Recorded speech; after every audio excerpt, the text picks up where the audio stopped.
Greetings and salutations. It's Saturday, the 6th of January in the year of 2018. Happy New Year to everyone. Hope you all stayed sober enough to ring in the new year. All I know is I was It's at the new work that year. night. All I know is I was at work at midnight, God damn it. I'm coming to you from the frozen tundra of Dubuque, Iowa, where it is positive, which is plus 3 degrees Fahrenheit this morning, with wind chills of minus 10. This is Shootin' the okay. Breeze with your host, myself, Taker's Minion, and my co-host from the land of a rising sun in Kyoto, Japan, Mr. Dr. Senju. Greetings, Senju-san. Hello. Good evening. It's 3 degrees Celsius here, a little bit. I think so. Which is about It's what? still quite warm. Yeah, I was going to say, it's what, about close to 40? 37 Fahrenheit, I believe. I think so. About 37. Close to 40, so anyway. Okay. You're close to the mark. I mean, yeah. It has been quite a eventful new year. I mean, we reached the new year, my friend. It's 2018. Yep. Been over 6 months we've been doing this. God, It's amazing to believe. It's, What's even more amazing is that you're still freezing. You're still freezing way over there. No, the amazing part is that it's lasted this long. Ooh, yeah, true. We didn't expect this. Nope. We didn't expect this. It's episode 27. One night in Tokyo. One night in Tokyo. If those of you who know exactly what it means, just take a gather as to what it means. For those who don't. I mean, okay, I could have said something about, I don't know. I mean, one night in Bangkok. Exactly. One night in Bangkok. That would be good. Of course, it's going to be silly. Although in Bangkok it's dial-a disease these days. Yeah, they got HIV Thailand, which is a nasty little fucker. HIV is always a little bit of a nuisance at times. Yeah. So, I'm not going to knock on Thailand. I've been there, number one. I had fun. I went to Krabi and Phuket. Phuket for that one, so. Oh, it's fun. Oh, you went to the... Okay. I was young. I was dumb. I was young. I was dumb. I think I was having too much fun. So, but Krabi was fun. Krabi was fun. Krabi was interesting in a sense because we went traveling and we went traveling basically for that one. Phuket was a more crazier experience. So I'll leave it to your imagination for that one. They don't say that that's the best country for expats for nothing. So, I mean, it's weird that a country like Thailand attracts expats way too much. Expatriates, for those of you who want to know. Yep. People who, basically it's where foreign workers like people in the States or probably people in the Britain, Europe, comes to exotic places like Thailand, Singapore, Indonesia, Malaysia, for that matter, for just to retire, kind of say, on per se, just retire, have fun, even though they're old and cranky. Oh, thanks a lot. You're gonna call me not old knocking and on cranky? another thing. You're calling me old and cranky on a backhand compliment, aren't you? You son of a bitch. Well, here's the thing. Love you too. Well, I did say that when the old man is cranky, he calls in favors from a lot of people. Come here, goddammit. Love you too. Don't forget that. Mm-hmm. Yes. I love you too. Oh goodness. Okay. All right. Okay. Aside from the cold, aside from the cold, what? How am I? Yeah. Aside from the cold, how are you? As well as can be expected. Okay. That's good to know. I'm tired as hell. I've been up. Hey. I worked all goddamn night. I haven't slept, but And the this is weather my isn't night. really treating you well. No, it isn't. I mean, Jesus Christ, my arthritis No. is acting up like you wouldn't believe. Oh, I wouldn't really. Yeah, I wouldn't really. I wouldn't really. I wouldn't really be in your place. I wouldn't want to be there because I've already felt that. I already felt that when. Okay, small segue. I think we can burn about 20 minutes for this. I went to South Korea on winter, and I Are you out of hated your the wind. fucking mind? I think I bought. Yep. God. No. I remember Team Spirit. Oof. Really? Yeah. I went to South Korea on a winter season. Winter just turned into spring, for that matter, I think. And I had to bundle up with not one, not two, but 3 layers of clothing plus I think a thermal undershirt, if I'm not mistaken. And I had to wear a scarf, and then I had to wear a hat just to cover my face. And Well, I was tucking my bear. At least you weren't And I wearing was tucking Arctic whites, man. No. I wasn't wearing Arctic whites. That would be a tad bit too over the top. I tucked my bare hands into my pockets, and I still felt cold. You will. In 6 in the evening to 7 in the evening, and the wind was blowing up in my face, and my goodness, I was freezing like hell. And I had to go into a nearby shopping mall with a heater in it, and just to keep warm. And I had to tell the salesperson, I'm just here just to warm myself up. That's it. And I know what the shopkeeper did too. He laughed his ass off at you. Yeah, he laughed, and then he just left me, let me do my thing, and then I whacked out again, and then walked in again. At that time, anything that was hot, that was warm, was so good. Mm-hmm. Mm-hmm. Even a cup of coffee or a bowl of soup was so good. Yep. Like I said, I remember Team Spirit when I was with the Marine Corps. Mm-hmm. We would go over there it's a month in the field in January. Oh. Yeah. I think I can imagine how the weather there. It's going to be cold. It's going to be windy. It's going to be freezing. Probably let me put it to you like this. My nuts crawled up inside of me and go, I ain't coming out to spring. I ain't gonna lie. Your nuts came out the greeting saying, hello, mister. Hello, it's cold, you asshole. Please warm me up. And how the And that's wearing 5 layers of clothes, and I'm still freezing my dick off. Anyway, I digress. Good way to start the show, folks. Started the first podcast of the first year of the new year, talking about frozen dick and balls. Frozen dick and balls. That sounds even. That just sounds so wrong, doesn't it? It sounds like you're gonna go to a local convenience store and then just ask, dude, do you have any frozen dicks on a stick? Maybe at your local convenience store, but not mine. Not here either. Well, exotic stuff. Exotic foods do happen. We do have buffalo dicks. Oh God. I digress. Big balls, but anyway. No, this is turning into something of an exotic freak show. Yeah. We don't exotic need to do eating that. show. We don't need to do that. Oh goodness. Okay. Before we get too much into. Yeah.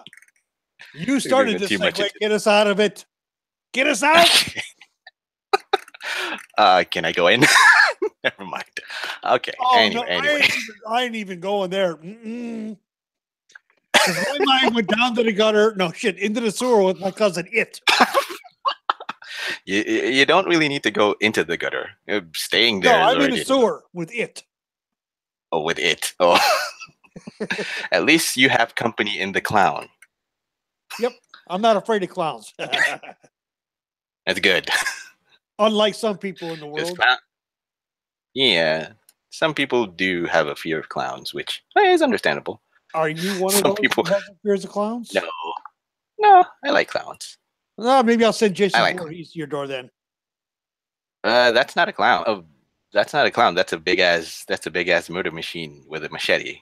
Yep, I'll send him to see you. With a hockey mask. With a hockey mask, for that matter. Yep, that's always a creepy mask. There's a historical reference to you. Okay. Talking about, this is going to go a lot more on the segue talking about Jason Voorhees. You do know that this is January, and usually January is the season of shitty horror movies. Yeah. And somehow if you go... Yeah, January and October, where you watch shitty horror movies. And usually at this time, well, surprisingly, the new one, which is The Insidious, The Last Key, if you manage to watch it, it's not really that bad. It's not shit. It's not shit, but yeah, I digress on this one. I'm stretching this tangent a little bit way too long. We are not here to talk about shitty horror movies or frozen dicks and balls or sexually transmitted diseases. We're here to talk about wrestling. Sure, yeah. Let's touch on that. Well, okay. As some of you guys might know, on January 4th, I took the rather questionable decision of a 6-hour plus drive. Yeah, driving. I mean, why didn't you take the Shinkansen? You'd have been there in 2 hours. I know, but I like to drive. I can't explain it because to some it's gonna be crazy. To some it's crazy taking a 6-hour drive and to one place to another and just to go see a show. But well, I like to drive. I just like driving. I don't know why. Back when I was in college, when I was bored, I'd usually take out the car and then just drive aimlessly around. Even if I don't aimlessly drive, I just take a meandering walk. So I think it's the travel. It's the journey to a certain destination that gets to me. So the longer it is, the better. I mean, but I digress. I mean, that's the wanderlust side of me talking. So okay. So you basically went to the NJPW equivalent of WrestleMania, which was Wrestle Kingdom 12. It is NJPW's WrestleMania, which is Wrestle Kingdom 12. Yeah. My goodness, it was awesome. I didn't realize that I completely forgot that I had to take notes until we entered the New Japan Rumble. When you were talking, I hope you, and when you were sending the tweets, I hope you weren't taking notes. And then I just opened my phone and just you were typing away, going, "Oh shit, got it! Oh my god, this guy's an animal! Oh shit!" You know how many notes I was writing? It's about 250. I bet your girlfriend's like, "What the hell are you doing?" Kind of. She doesn't really mind because she's usually the one who points me out. Oh, you missed this. Okay, thanks. There you go. You're missing this. Oh, okay, thanks. Looks up and then about 15 or 20 minutes and then, okay, this interesting happened. And then looks back in. But my God, the crowd is insane. You might not see it. It was sold out, right? You might not see it. Of 45,000 sold tickets, I think, sold seats. Wow. It was good. It was so damn good. And people who are still questioning, probably people in NJPW who are still questioning that both Naito and Okada could not draw. This is the proof that says otherwise. They're drawing for 45,000, which is a huge step up from last year's Wrestle Kingdom, if I'm not mistaken.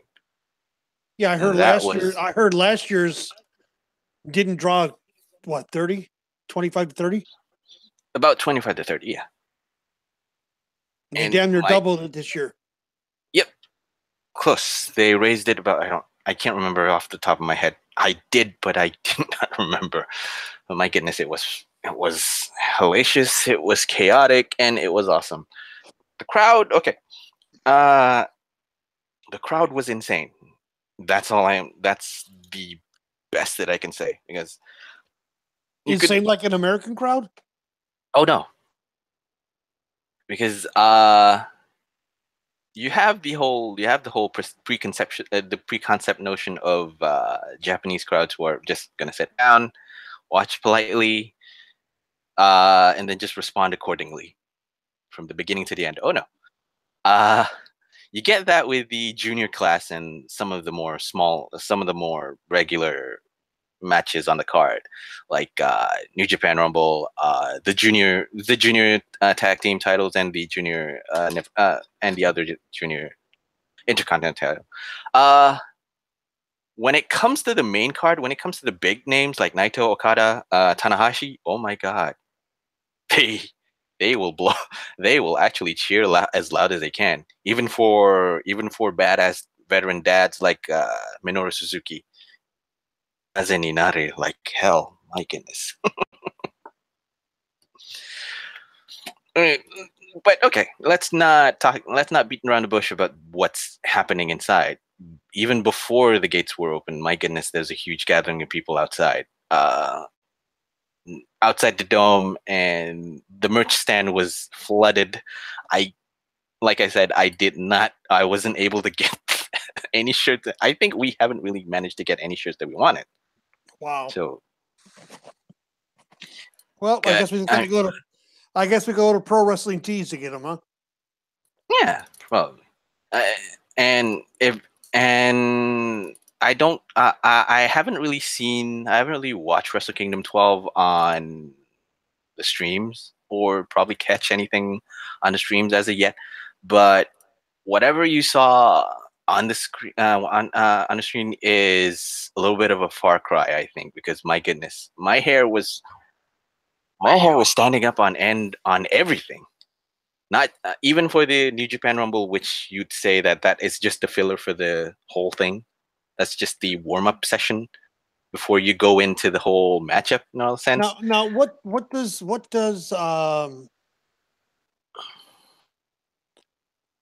New Japan's Rumble have to do with Wrestle Kingdom? Is it like they get a shot at the title or something? Or Oh is no, it no, just, no. is it just a battle? Is it just a battle royal to fill in? This is just your. This is just your standard battle royal, because you'd see Young Lions, you'd see your NJPW dads doing stuff, and you can even invite people from ROH, CMLL, AAA for that matter, just to fill up the cards. That's why you see people like Cheeseburger coming in. Yeah, I heard about Cheeseburger. What is this? Who is this guy? I've never heard of him until the other day. He's an independent wrestler, largely working for ROH and several other independent promotions, as far as my knowledge about it is concerned. But my God, when Cheeseburger came out, people were cheering for him. People who do not know even just cheered, "Yeah, Cheeseburger's out!" Clapping their hands. Yeah. So for him to come out. Cheeseburger is over like Rover. Yeah. And you'd think that he worked there, but no, this guy is from ROH. They invited him here. Of course, they did something for him in the New Year Dash, which happened a day later after Wrestle Kingdom 12. But you'd think that he should be the one winning, but no. Yeah, another wrestler from Japan won the whole thing because, well, they had to crown him because he overcame cancer. So yeah, okay, that means it's a feel good moment for them. So yay. Who overcame cancer?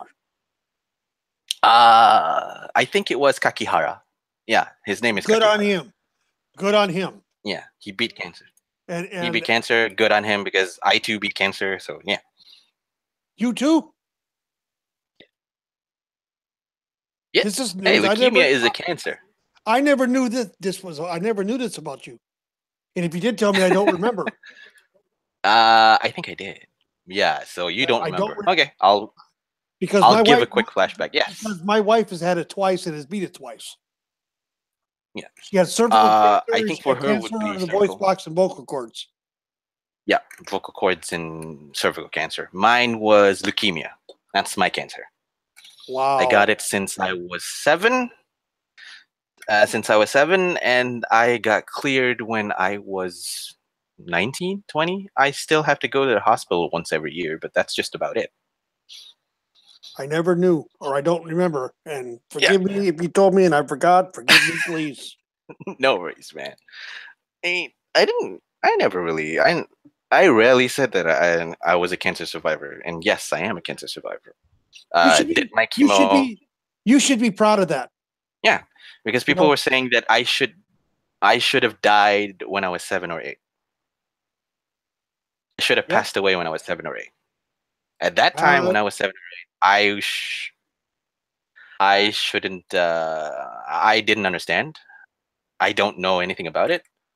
And yeah, I don't know, and I don't understand anything about it. But when I researched the stuff about it, my goodness, I realized I could have died. I could have passed away when I was small, too.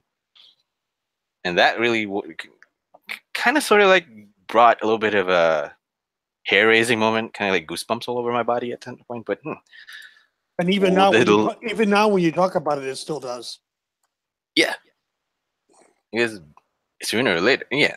And that's why sometimes I feel like, well, I'm living on the edge, but I learned to appreciate life more because, well, I beat cancer.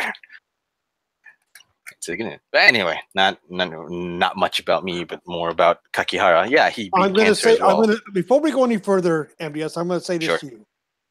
Mhm. And you're probably not going to like it, but you know what? Tough shit. You're my hero. Anyone Oh my. anyone, no, listen, this is the reason why. Okay. Okay. You're my hero, and this is why. Anyone who has defeated cancer in their lifetime once is my hero. Mhm. Because cancer has touched my family very, very much. Okay. Let me Mhm. explain. And I'm taking this time to talk about this because it's something that's very near and dear to my heart. My grandfather on my dad's side, my grandmother on my dad's side, both died of cancer. My Mhm. grandmother on my dad's side had brain cancer.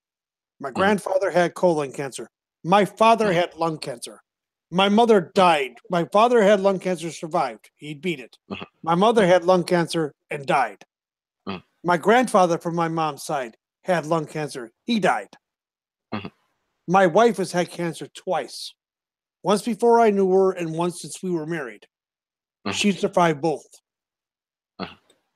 Anyone who survives cancer is a hero to me. And they always will be because it is so hard for them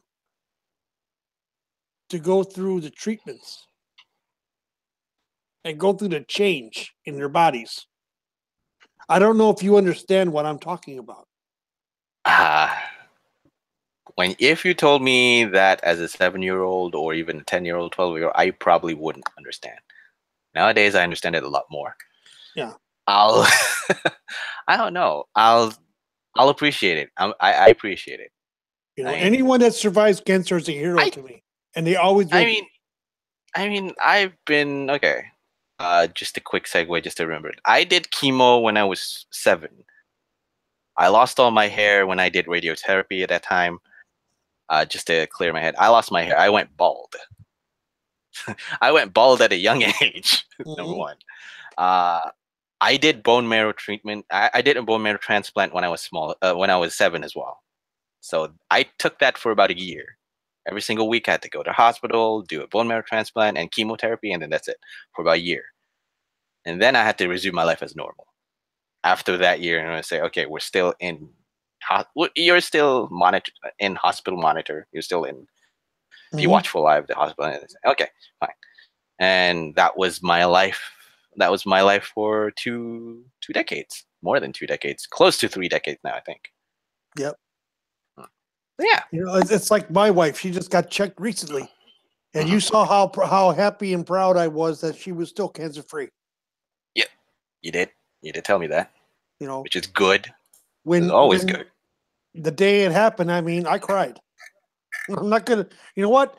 If anybody on the site we belong to, K-Side, thinks less of me, that's their problem, not mine. I don't think it's a bad thing for you to be emotional about happy things. It's a happy thing. Mm-hmm. You wanna jump in joy. You wanna cry in joy. You wanna shout out to the skies. It's fine. I mean, it's good. It's fine. Deal with happy news the way you feel that you can deal with it. When I was finally checked out, I still said, okay. Because you didn't understand back then. Yeah. Even when I was 19, I was saying, okay, I should have died, but I lived. Maybe I should do something about my life. How I feel worth it. So yeah. Live your life to the fullest. That's what you need to do. I always do. That's why I travel. That's why I have fun whenever I can. I don't mean to say that I live my life as recklessly as I can. I just appreciate it more. No. I just appreciate it more. That's what I like about doing this podcast with you. You're someone who lives life to the fullest, and as I said in the pre-show meeting, mm-hmm. I didn't expect this show to last over 6 months. Well, it has. Well, it has, my friend. Yep. And the thing about it is, we barely knew each other when we started this. Oh yes, we barely knew each other. we met each other on cage side seats. I think for about 3-4 weeks. I think just 3 weeks. We knew each other for about 2.5 months. Okay, correct. Okay. But the thing about it is that we didn't start having real conversations until like 6 weeks before we started doing this show. Mm-hmm. And I think right after you did Cage Side Speaks with Fizz. Mm-hmm. And I'm sitting there going, God, I want to do this. I had someone that was going to be involved with us, and there was one problem after another, and I don't hold it against him. I do not hold it against him. Of course. It's something that's out of our control. Right. It's something that's out of our control. Right. And I finally said, MDS, let's just do it. And you're like, okay. And I said, okay, let's do it. And you were kind of unsure at first. Mm-hmm. Yeah, because it's the first time I did something like this. That's why I am sure.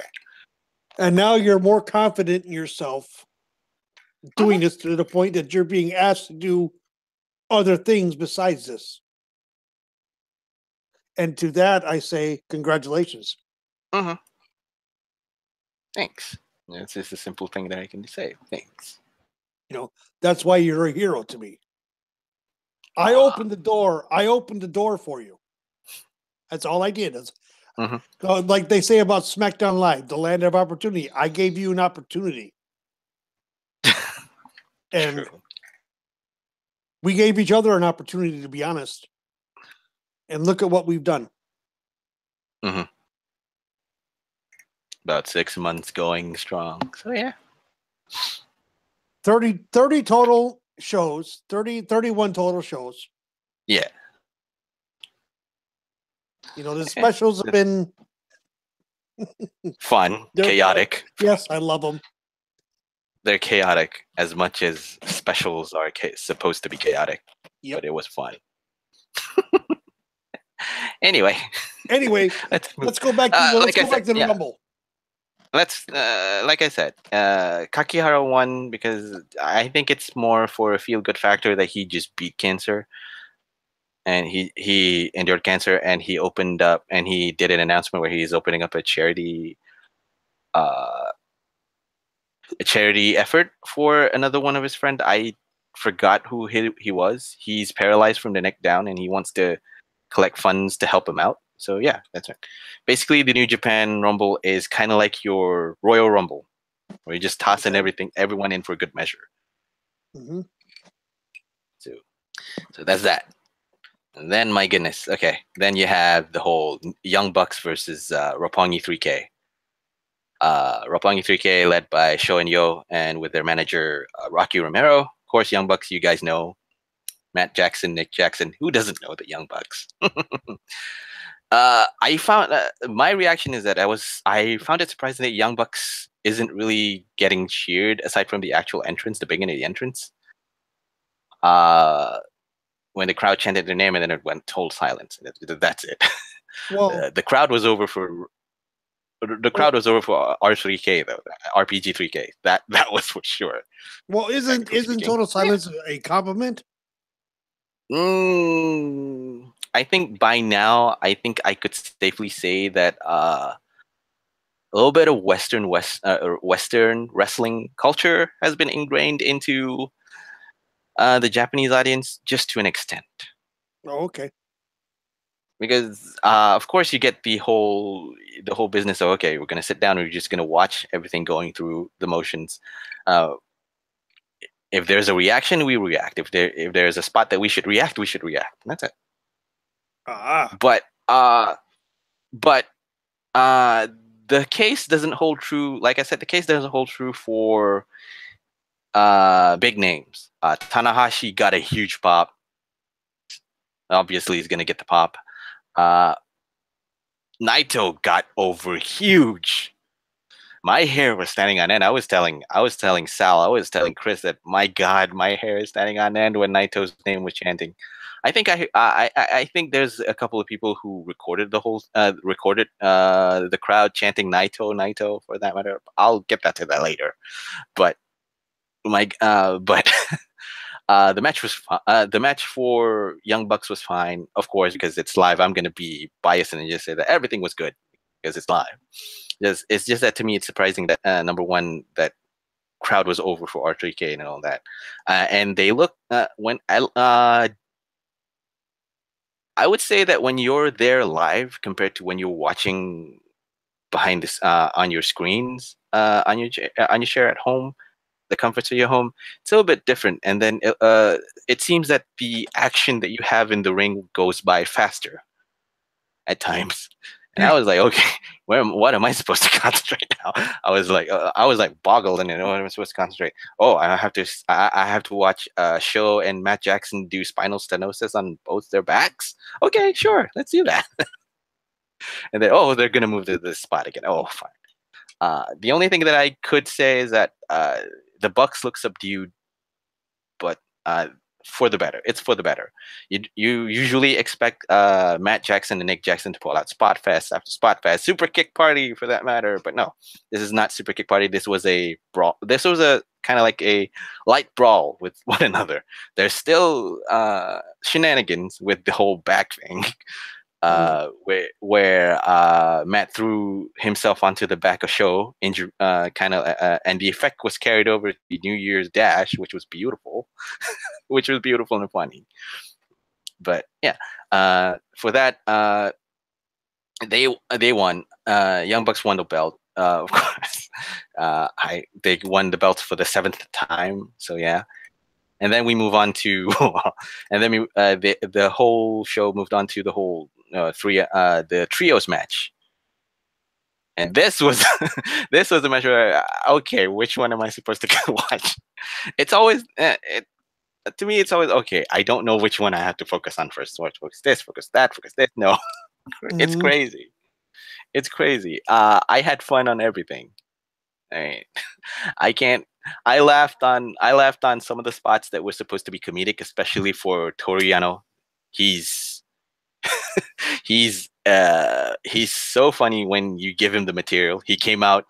I think he tries to market out his DVD. That was what he was holding. I think he was showing stuff that he was carrying. He was showing stuff he was carrying in his small bag. So yeah.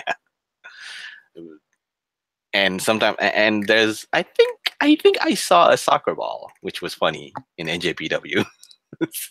Okay. Yeah, I was scratching my head. Did I see a soccer ball? I asked her, and I didn't see a soccer ball. And that's what I was scratching in my head. So, the pattern of the whole thing, the pattern of the whole match that I could see is that the pattern is filling up your opponent. And then you exchange moves, do movesets on one another, do spots. Then there's one spot that makes you think that the other person is injured, or that you feel like it's going to be a quick finish. But no, it's not going to. It's going to go on to the heels dominating, and then come back, and then wrap up there. Mm-hmm. Typical storytelling. Typical story. It's subtle. it's subtle. You don't really notice it live, but when I checked back on the notes that I wrote, yeah, okay, I can see the pattern there. It's either you're gonna lock horns, hold up, try and feel your other opponent, and that's happened, especially in one-on-ones.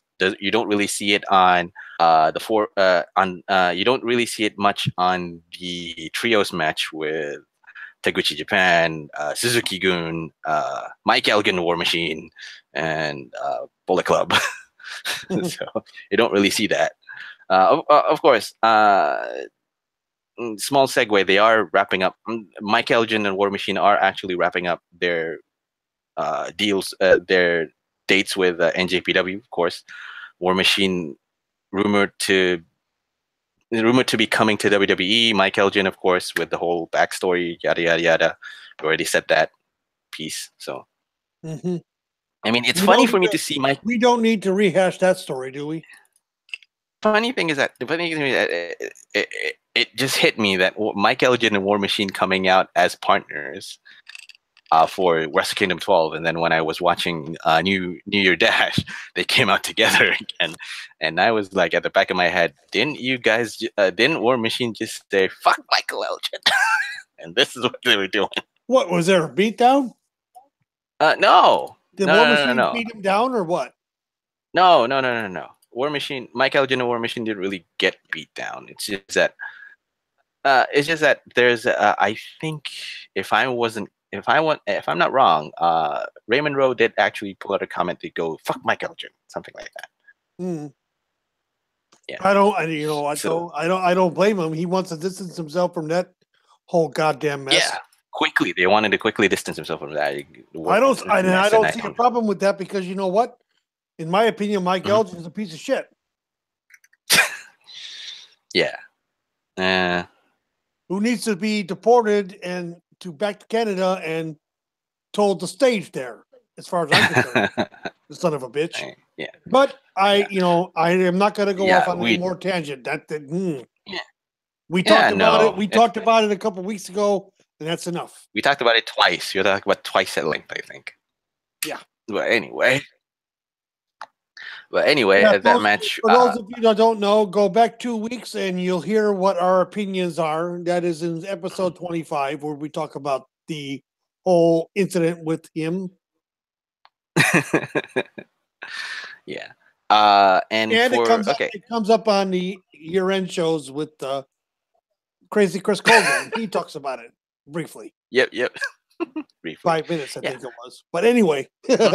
Anyway, I mean, okay.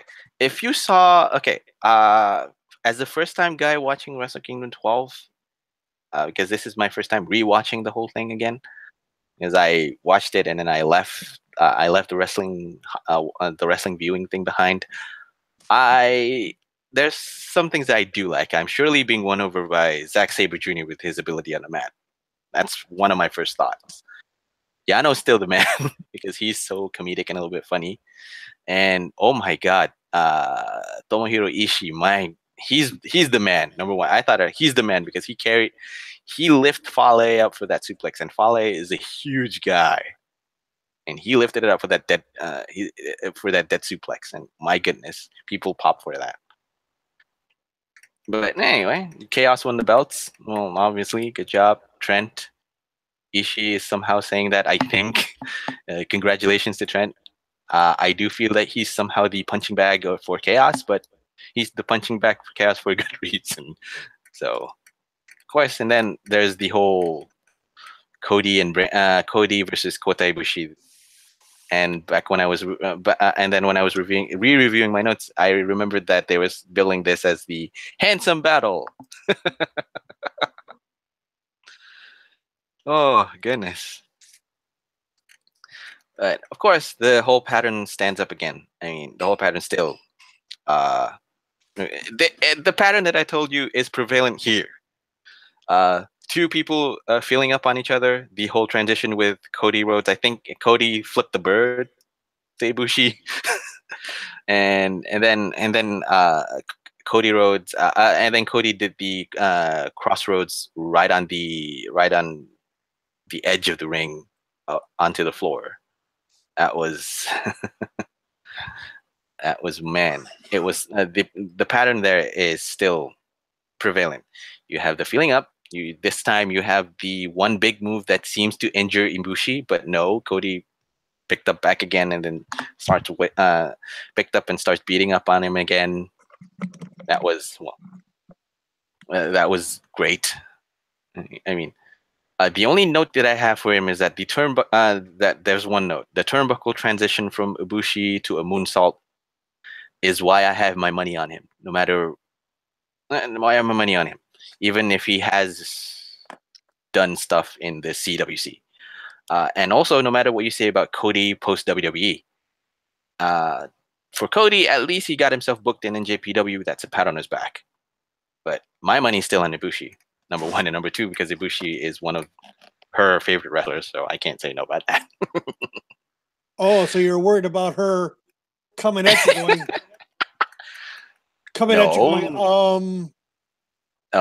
actually, no. I mean, I don't know. Please enlighten me. I mean, she has her favorites. Obviously, she's an LIJ fan. Obviously, she's an LIJ fan. Ibushi is one of the top guys, one of the main guys in LIJ. No, Ibushi is out. I think I'll have to check back again. I know Ibushi's not in LIJ. Oh, he's not. No, he's not. But the LIJ wants him. Is that what you're saying? No. I'm not saying that at all.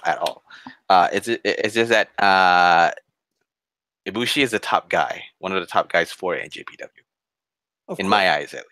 In my eyes. Well, you know what? Is that all? Is that all that matters?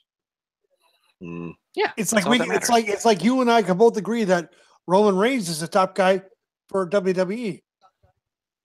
Mm-hmm. I agree. As is AJ Styles, a top guy for WWE. Agree. Because the funny thing about it is that AJ Styles has pretty much been a top guy wherever he's been. Mm-hmm. Agree. He puts the money where his mouth is. Yeah, he puts his money definitely where. He puts the work in. That's the thing. Mm-hmm. Mm-hmm. And I see Ibushi doing just that. I mean, people are already saying, and people say, a lot of people are already commenting about this already. I tend to agree.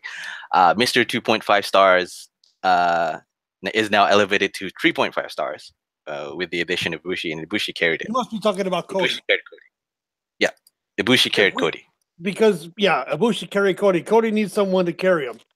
He is not. He is not. I'll put it to you like this: Dustin Runnels or Dustin Rhodes is 5 times better than Cody Rhodes. Yeah. Hard to argue against that.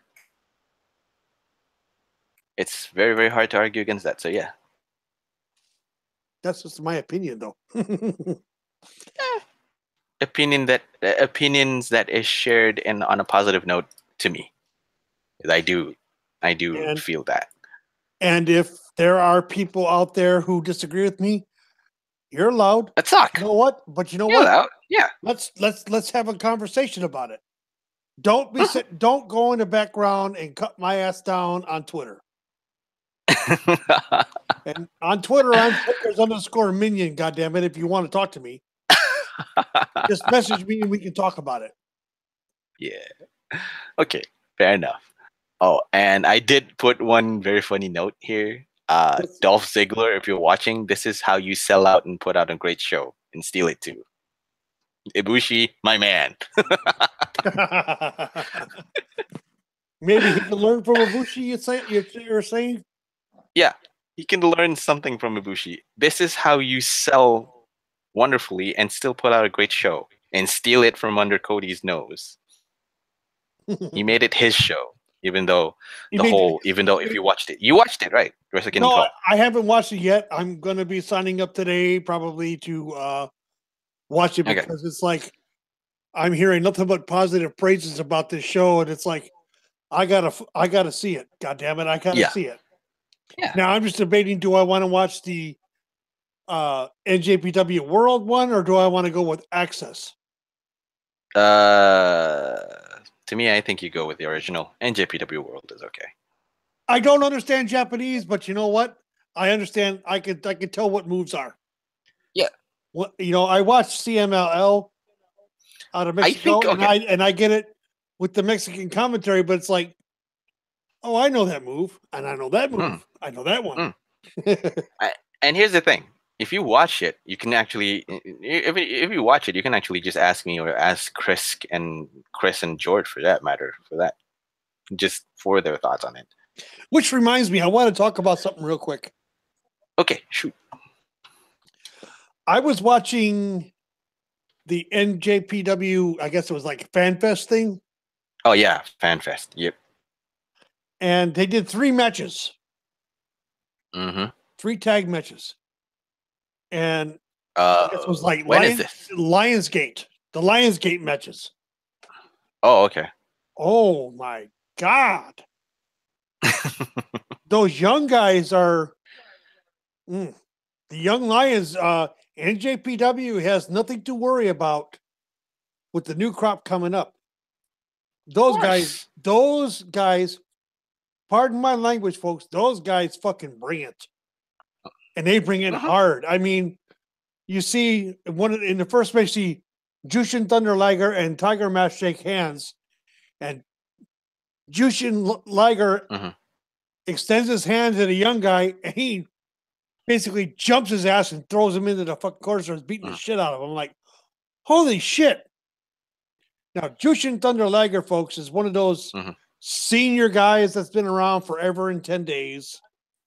I don't know when he's gonna quit or retire. I don't know that. God, he's got to be in his 60s now.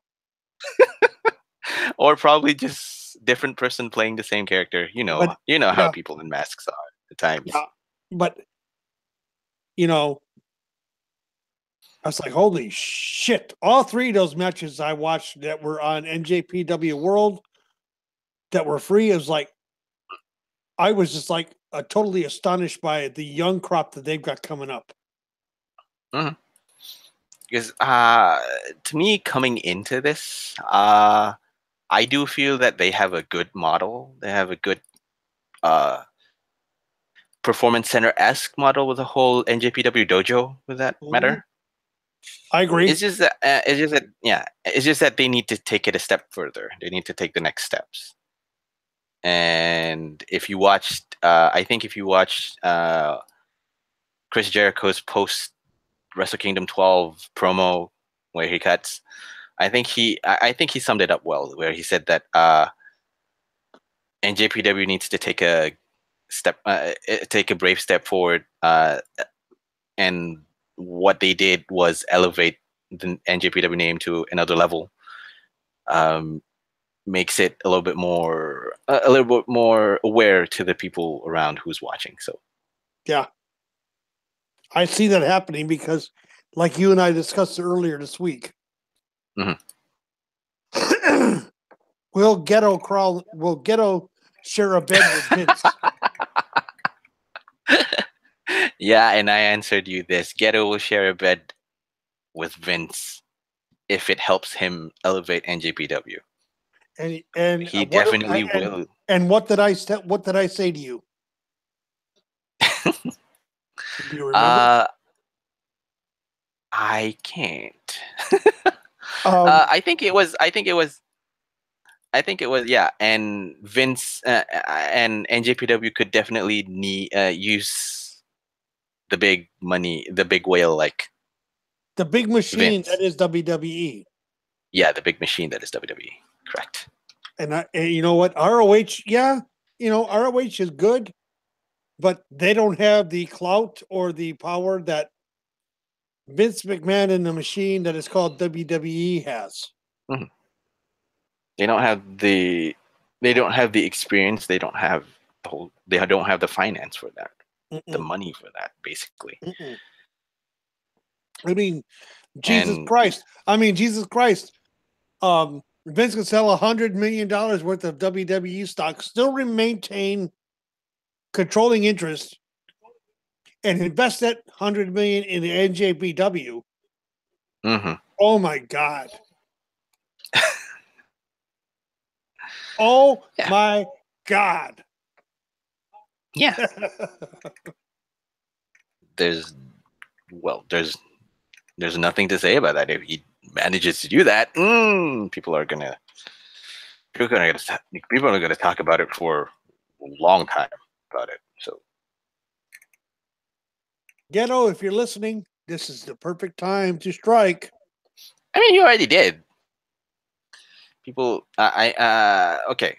Gonna jump on the gun a little bit early just to talk about a little bit of part of New Japan, the New Year Dash. Even if you haven't watched it, where at the end the whole Chaos versus Lij, where Lij won the 4-on-4. The 5-on-5 actually, not the 4-on-4. It's team versus team, basically. Stable versus stable. Chaos versus Lij. Lij won.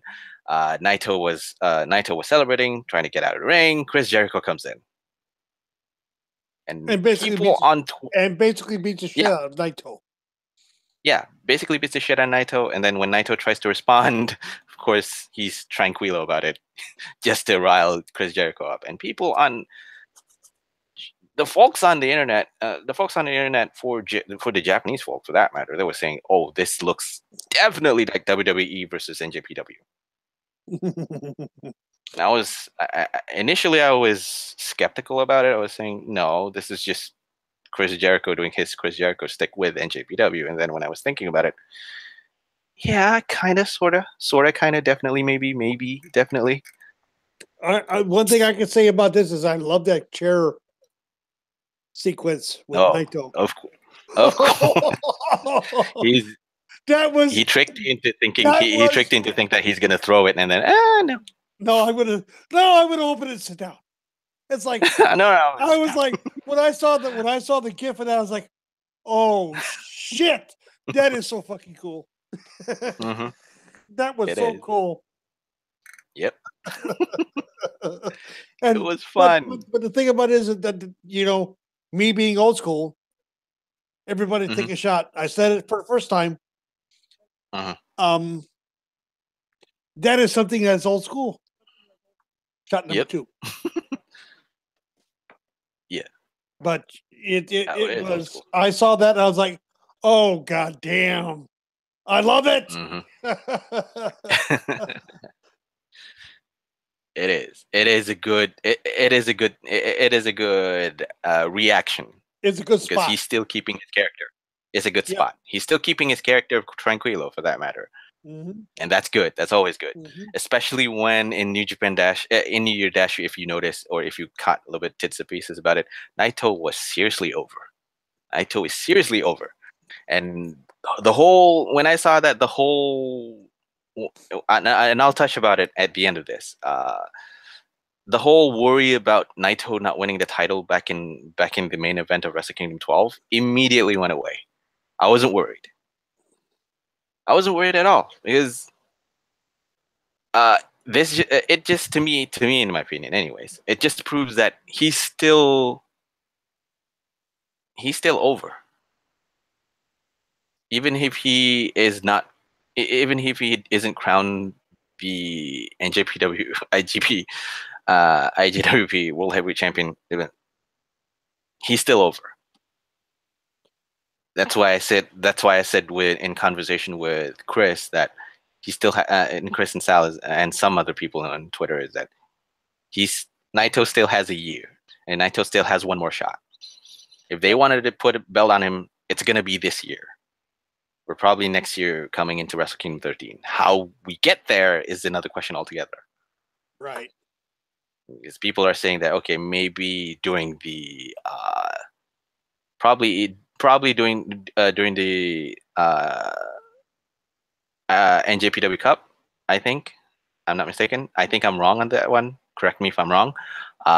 Or either they're gonna work it slowly during the next U1, I think. But that's just me being speculative on that matter. Don't kill me. I'm still new. I'm still relatively new on the NJPW scene. So. Anyway, okay. And as for Taker, as am I. Yeah. I mean, you know, what was my New Year's resolution at the end of the last show? Try and watch more NJPW. Yeah. Try to watch more wrestling in general. Mm-hmm. I mean, okay.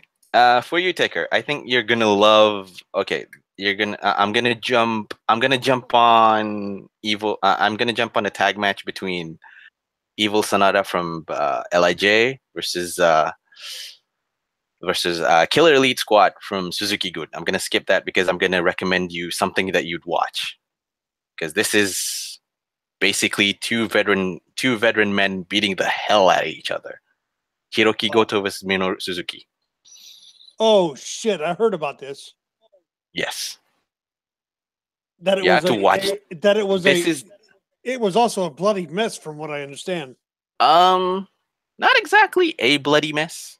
It's just that this is something right up your alley. If you like old school wrestling, if you like just two people beating the shit out of each other, this is it. Technically, not really two people beating. Yeah, your type of match. Yeah. Technically, not two people beating the shit out of each other. It's just Suzuki beating Goto to a pulp.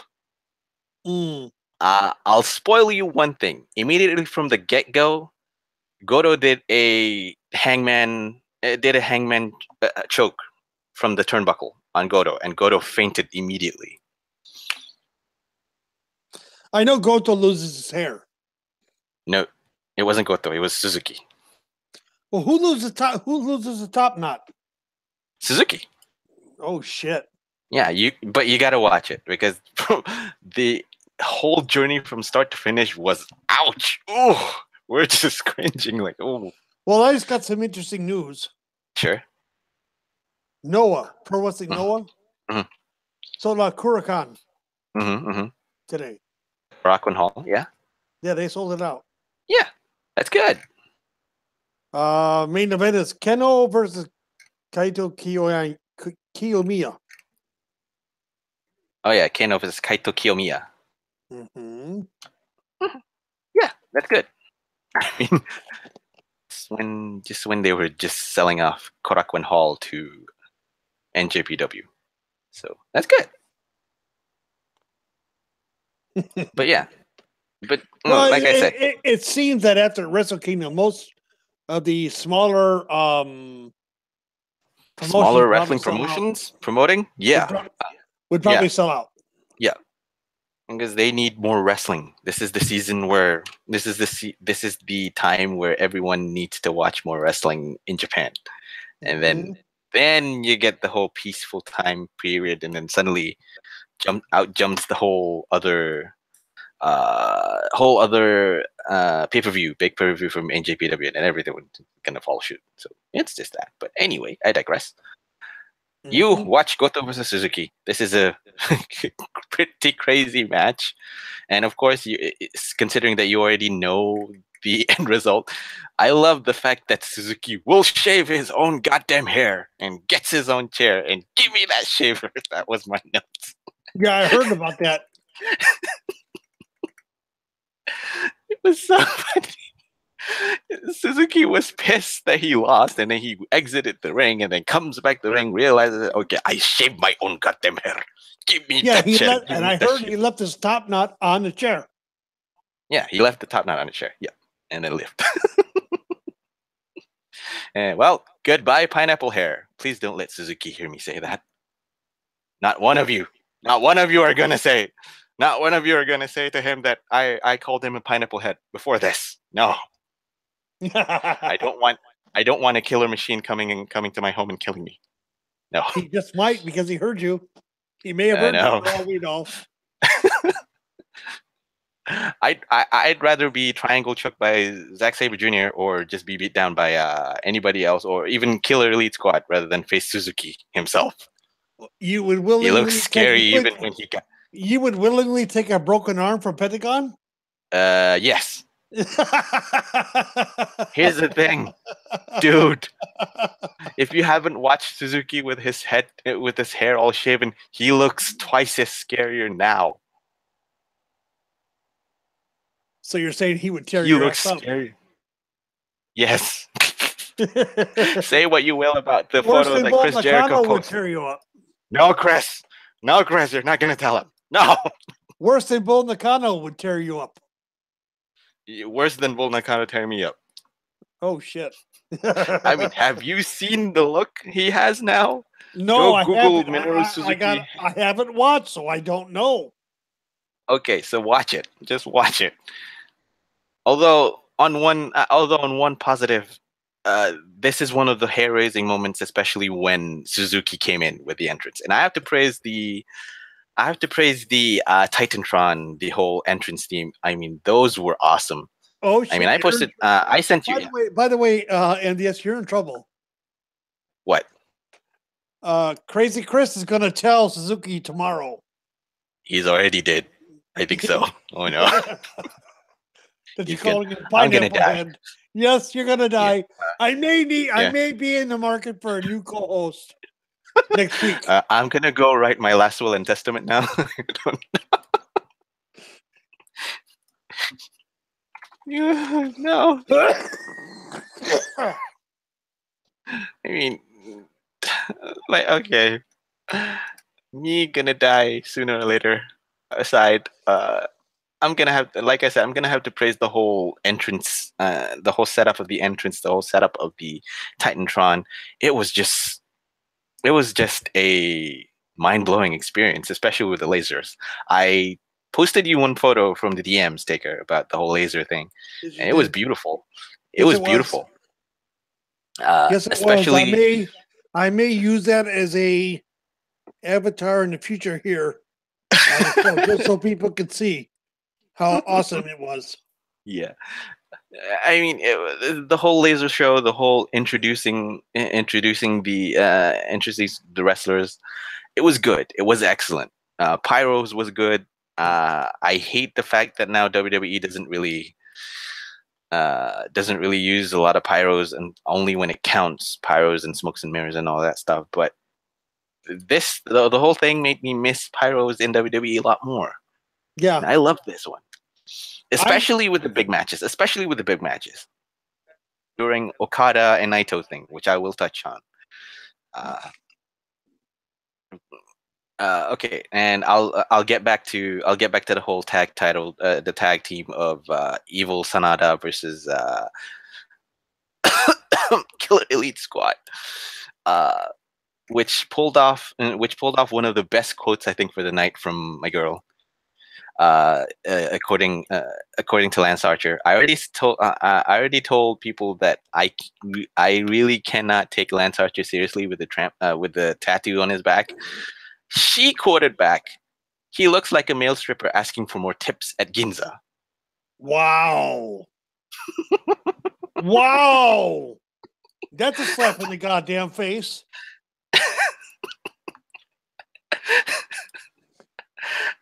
I mean, wow.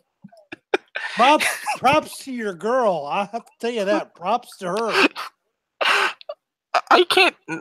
I'll say this: I can't take them seriously. Number one, especially with the whole getup and Lance Archer looking like he got tanned a little bit too much. Her saying that he looks like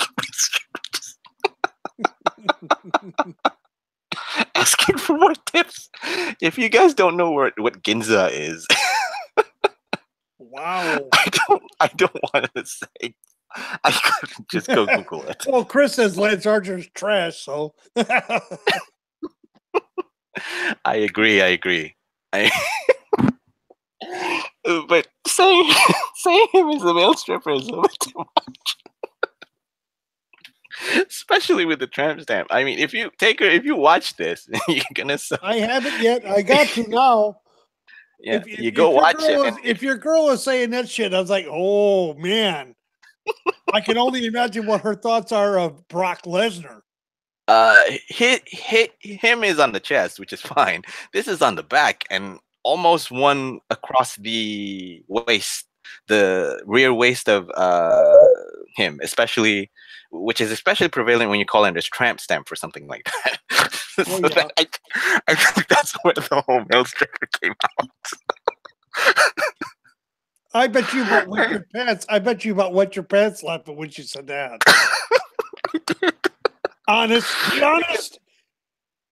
I did.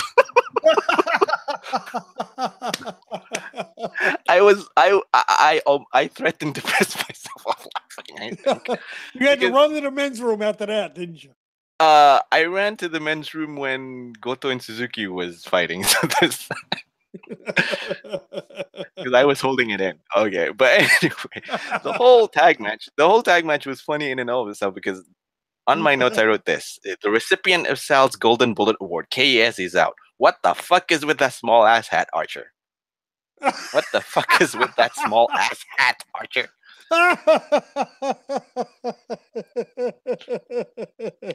And continuing on with the notes, what's with the water spraying? I mean, sure, they are working as heels, but what the fuck's with the water spraying? No shit's given by Lance Archer. He drinks the water and then spits it a la Triple H to everyone he meets. On the side. Jesus people Christ. Yeah, people are reacting to it, which was fine. So, okay. I mean, but anyway, the match was fun as it is. Beat down. The whole thing was actually set up for KES beating the hell out of both Sanada and Evil. But then Evil and Sanada mounts a comeback, and they won it with a moonsault by Sanada, and LIJ won the belts. There is a god. So, of course, there's also a footnote with that, but I would just say that I just wrote out a note now. What would Styles think and feel, or Chris for that matter? How do they feel about it? I already got my answer for Chris, so there's that. So anyway, of course, there's two match. There's one more match actually for the 4-way up. The 4-way for the junior intercontinental. Hiromu Takahashi versus Will Ospreay versus Marty Scurll versus Kushida. Taker, you're gonna love this. Daryl came out with Hiromu Takahashi, and Daryl has a lucha mask now. Kinda. What? Yeah. You're shitting me, right? He has a lucha mask. And I think from where I'm sitting at that time, his own gear too. I don't know. Maybe I may be wrong because we were just concentrating. The entrance from Hiromu Takahashi was Rey Mysterio-esque. That was awesome. Number one, he jumped out like a cat, which was double the awesomeness. Wow. And imagine where he was holding Daryl in his mouth. What? Yep. Just like a cat. The time bomb is a cat. I wonder what Carol thought about that though. I don't know. The entrance for this one is cool. I must say that I like Will's gear in purple. Scurll. Another good quote by her. Scurll, you look like a lovebird. I love your girl. You look like a lovebird because just to tell it simply, Scurll, the champion, the defending champion, came out wearing all black with a plague doctor mask over his head, as per usual, but with wings behind him. When he was raised up from the bottom to the stage, his wings retracted. And he spreads his wings basically out. Oh shit! People are commenting that was awesome. Where did he get it? And I was assuming, oh, maybe he got it from Takarazuka. For those of you who would not know,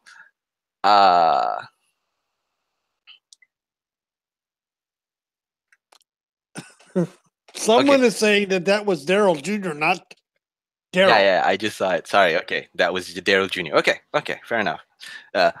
Thank you for correcting me. I'm still new to the whole stuff of NJPW, relatively new to the whole NJPW stuff. Okay, thank you so much, Philip the Big One, for correcting me. Daryl Jr. Okay, good. Are you retconning the whole Daryl But being dead? the thing about it is that, boy, that's awful quick for Carol to have kids.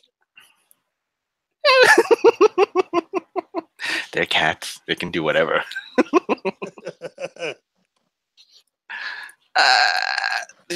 Again, if you want, and again, I have to touch on the whole crowd thing. As far as I'm concerned, according to Western wrestlers and all that, or Gaijin wrestlers for that matter, crowd seemed dead for them. To me, I assumed two things when they were dead. It's either that they're taking in the spectacles whenever you came out for an entrance, or just that they're just, no, we're not interested in you. We're more interested in our homegrown stars. Either whether they be face or whether they be heels, we're more interested in our stars rather than foreign wrestlers. Which, to me, I think opinionated, mixed reaction on my end, because they're working for you, so at least give them recognition. To me, yeah, right. And to me, I usually love to think on a positive note. I'll just say that it's just more to take in on the spectacle that is Skrull doing his entrance. So yeah. Well, he made his wings himself, from what I understand. Yeah, from what I understand as well. That's where my comment of Takarazuka came in. There's a guy. To those of you guys who don't know what Takarazuka is, it's a women, mostly women-based theatrical group. That they're a theatrical troupe, and they usually do gears and stuff like that. And they are so good at making gears. I think some of the people did actually ask for their help on that matter to do that. So yeah.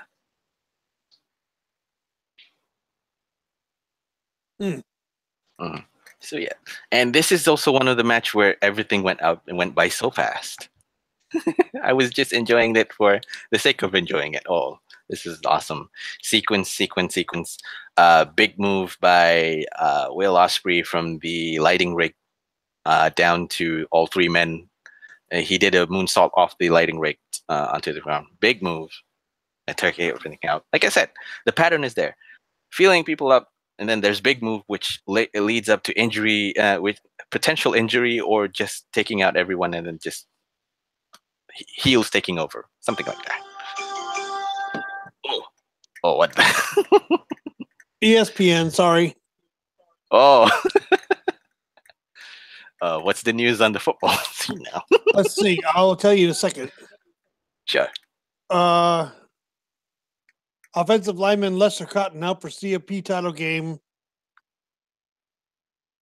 This is Alabama, by the way. Oh, okay. Not a good thing. Oh. That's something. That is something. Because I have a wager with Chris. Ooh. If Georgia wins, I got to talk about how good the Miz is. Again? Again. But if Alabama wins, you know how he can't stand the Young Bucks, right? Yep. I know. He has to call them the greatest tag team in the world. So there is that. We will know on Monday who wins. And come the 25th, when I show up on their show, yeah.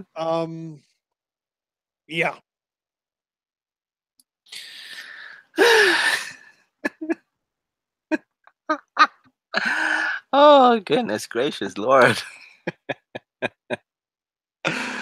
Oh. Okay. So I may have to say things I said before. I think for that purpose, I think you should bring the puke bucket along with you when you join them in the pod. Oh, believe me, I will. I won't say much. I know that Chris doesn't really like the Young Bucks as much. And he only took Alabama because He only took Georgia because he's anti-Alabama. So there's that.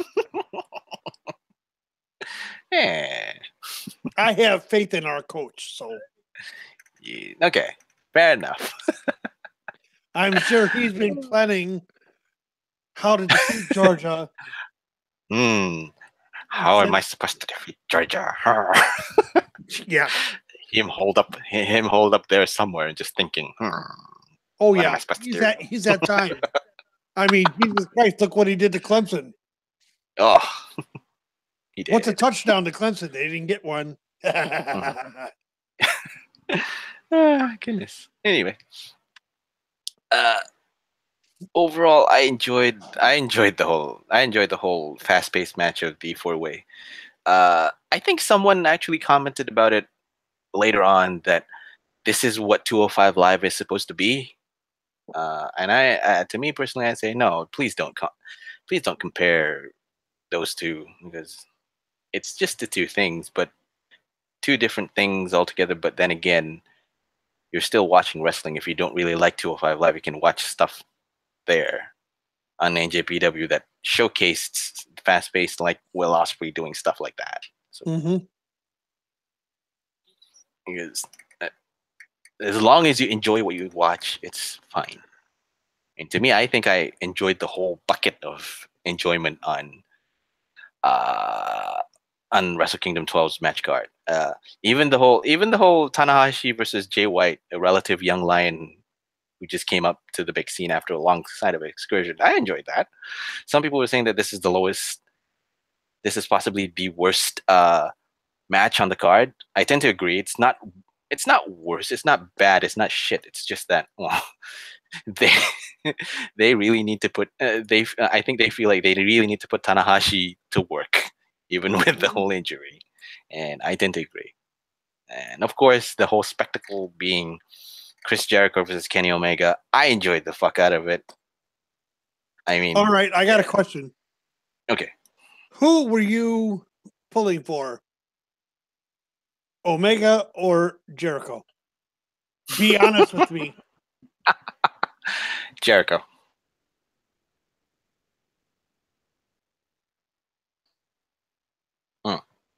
Wow. Hmm.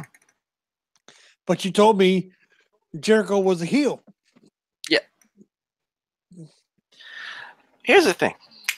I was rooting for Jericho because I was thinking that maybe they can do something about the staleness that is Bullet Club. Probably Kenny Omega losing the belt would mean something for him, and would immediately freshen up him, and to a knockdown effect, freshen up everybody else in the Bullet Club. Number one. Number two, think of the whole. They need to get Omega out of the club, as far as I'm concerned. I'll touch on that. He's holding it up as far as I could tell. We'll touch on that later, because I too have a little bit of my opinion piece on that one. It's just that, and on second note, to me personally, at that time, Jericho winning the belt would open up a whole possible storyline. What happens to Kenny Omega? What happens to the Bullet Club? Would the status quo now change now that Kenny Omega lost the belt to Chris Jericho? Are they immediately going to promote something like WWE versus NJPW? I don't know. But yeah, I was rooting for Jericho. I know that I told you I would go with Jericho. I know the logical conclusion is that Kenny Omega wins, of course. It's just that personally I was rooting for him. It's just that Omega won, but yay! And it was interesting because hell, the crowd was booing on Jericho. He's a full-blown heel. You're rarely gonna see. If you haven't seen Jericho be such a huge jerk and a huge ass, this is it. He was going full-blown heel with his whole trash talk to the crowd, him pulling out that level of intensity. Well, I've seen it back in his WCW days. with the Yeah, feud with and you haven't seen it. You haven't seen with it his since. feud with Dean Malenko. And you haven't really seen it afterwards. No. Here you see it. I don't know whether it's a glimpse or probably a huge peek about it, but he went full blown heel. He put he put he put the son of a referee on a lion tamer. He cursed the crowd. He took a book. He took she told me that he took a book, a leaf out of Tamatonga's book, taking a camera from someone, taking a photo of Omega writhing on the floor, and then flipping the bird towards everyone, every other crowd with the camera and all that, trash talking, just doing heel stuff. There's there was also a spot where he did where he beat up where he beat Omega down, and then he did a little bit of a Tyler Breeze-ish gimmick where he rests himself on the turnbuckle. Mm-hmm. Yeah. The whole match was as gimmicky and as Western wrestling that you can pull off, and it's a fresh pace for NJPW, and I love it. I think it rarely has been done. It's like NJPW pulling out a leaf out of a WWE playbook. Mm-hmm. Even the English commentator table broke with Kenny Omega flying over Now, it let and me ask crashing you: into it. is that a rare thing? As rare as the German announce table getting destroyed here in the WWE? Kind of rare, I think. If I'm not mistaken, I can ask her later. I think it's rare. Okay. I think it's rare, but I loved it. I loved the whole match. I love the whole spectacle of it. It feels WWE. Somehow it feels WWE. So. Do you think Ghetto's going to get in bed with WWE? I don't know. I mean, I said this before to you back in the pre-show. And we did mention it. Yeah, Ghetto will sleep with WWE if it helps NJPW. And you said that, yeah, with a big machine that is WWE, of course anyone would jump into it. Yeah. Yeah. I mean, Jesus Christ, with the network, with the WWE network and everything that Vince has got going on right now, it would be highly ridiculous for Ghetto to not, and I repeat, not go into partnership with the WWE. Yeah. ROH just doesn't have the pull and the balls that WWE has. Yeah, Ghetto might be afraid because he doesn't want Vince's writers. Yeah. And that in the end might be a sticking point. But in the end, if Ghetto is allowed to book his promotion as he sees fit, and Vince is like, okay, that's fine. Book your shit as you want to book it. I see a great partnership there. I really do, in my opinion, anyway. Yeah, agreed. Totally agree. Because but then will Ghetto try to compete here in the States with WWE? Personally, I think not. Because let's face it, no one can compete with WWE now. No one can compete with WWE now, because what WWE has that other promotions doesn't have is money. True. Vince has tons of money. He's a billionaire, for Christ's sake. He just sold $100 million worth of stock and still has over 80% ownership of WWE. So, in a sense, rather than try to compete with WWE, provide an alternative than WWE.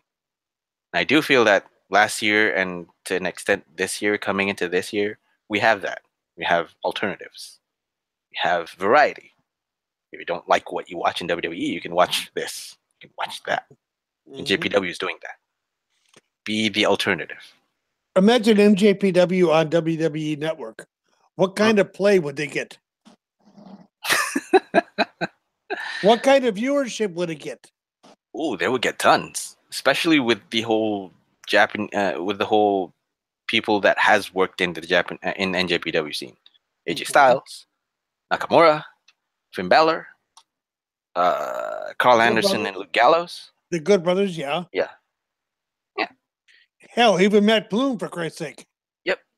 If they want to watch Lord Tensai do stuff again. So, okay. It's fun. Yeah.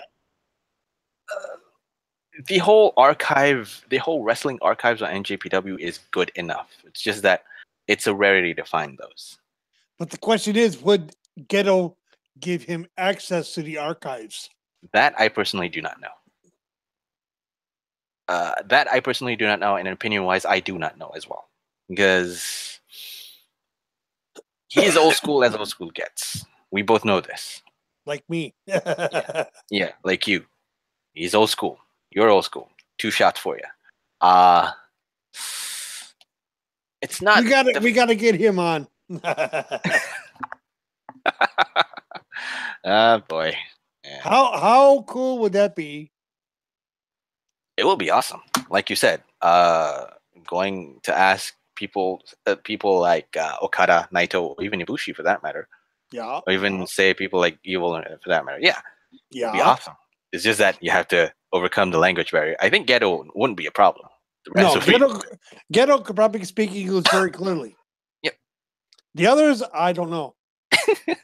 We might have holy shit. We need to translate. So there's that. Anyway. I'm sure you could do pretty well. Yeah. Hopefully so. But okay. Whole Kenny Omega versus no pressure, my friend. No pressure. Okay, back to the point. Kenny Omega versus Chris Jericho has something that you might like as well. Want to know what it is? Please. Color. Yeah, that's what I heard. It has color. Kenny bled out. Didn't Jericho bleed?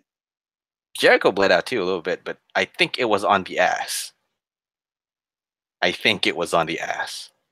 do believe it was on the ass too, but yeah. Both of them bled out. That's where I feel that the NJPW is taking a leaf out of WWE playbook is coming from. The whole hardcore feel, the whole beatdown thing, the whole bleeding out, just healing, just over the top heelish maneuvers, that surprisingly turned Chris Jericho heel and Kenny Omega, who's supposedly a heel, face. Wow. Yeah. I just saw something here that I didn't know.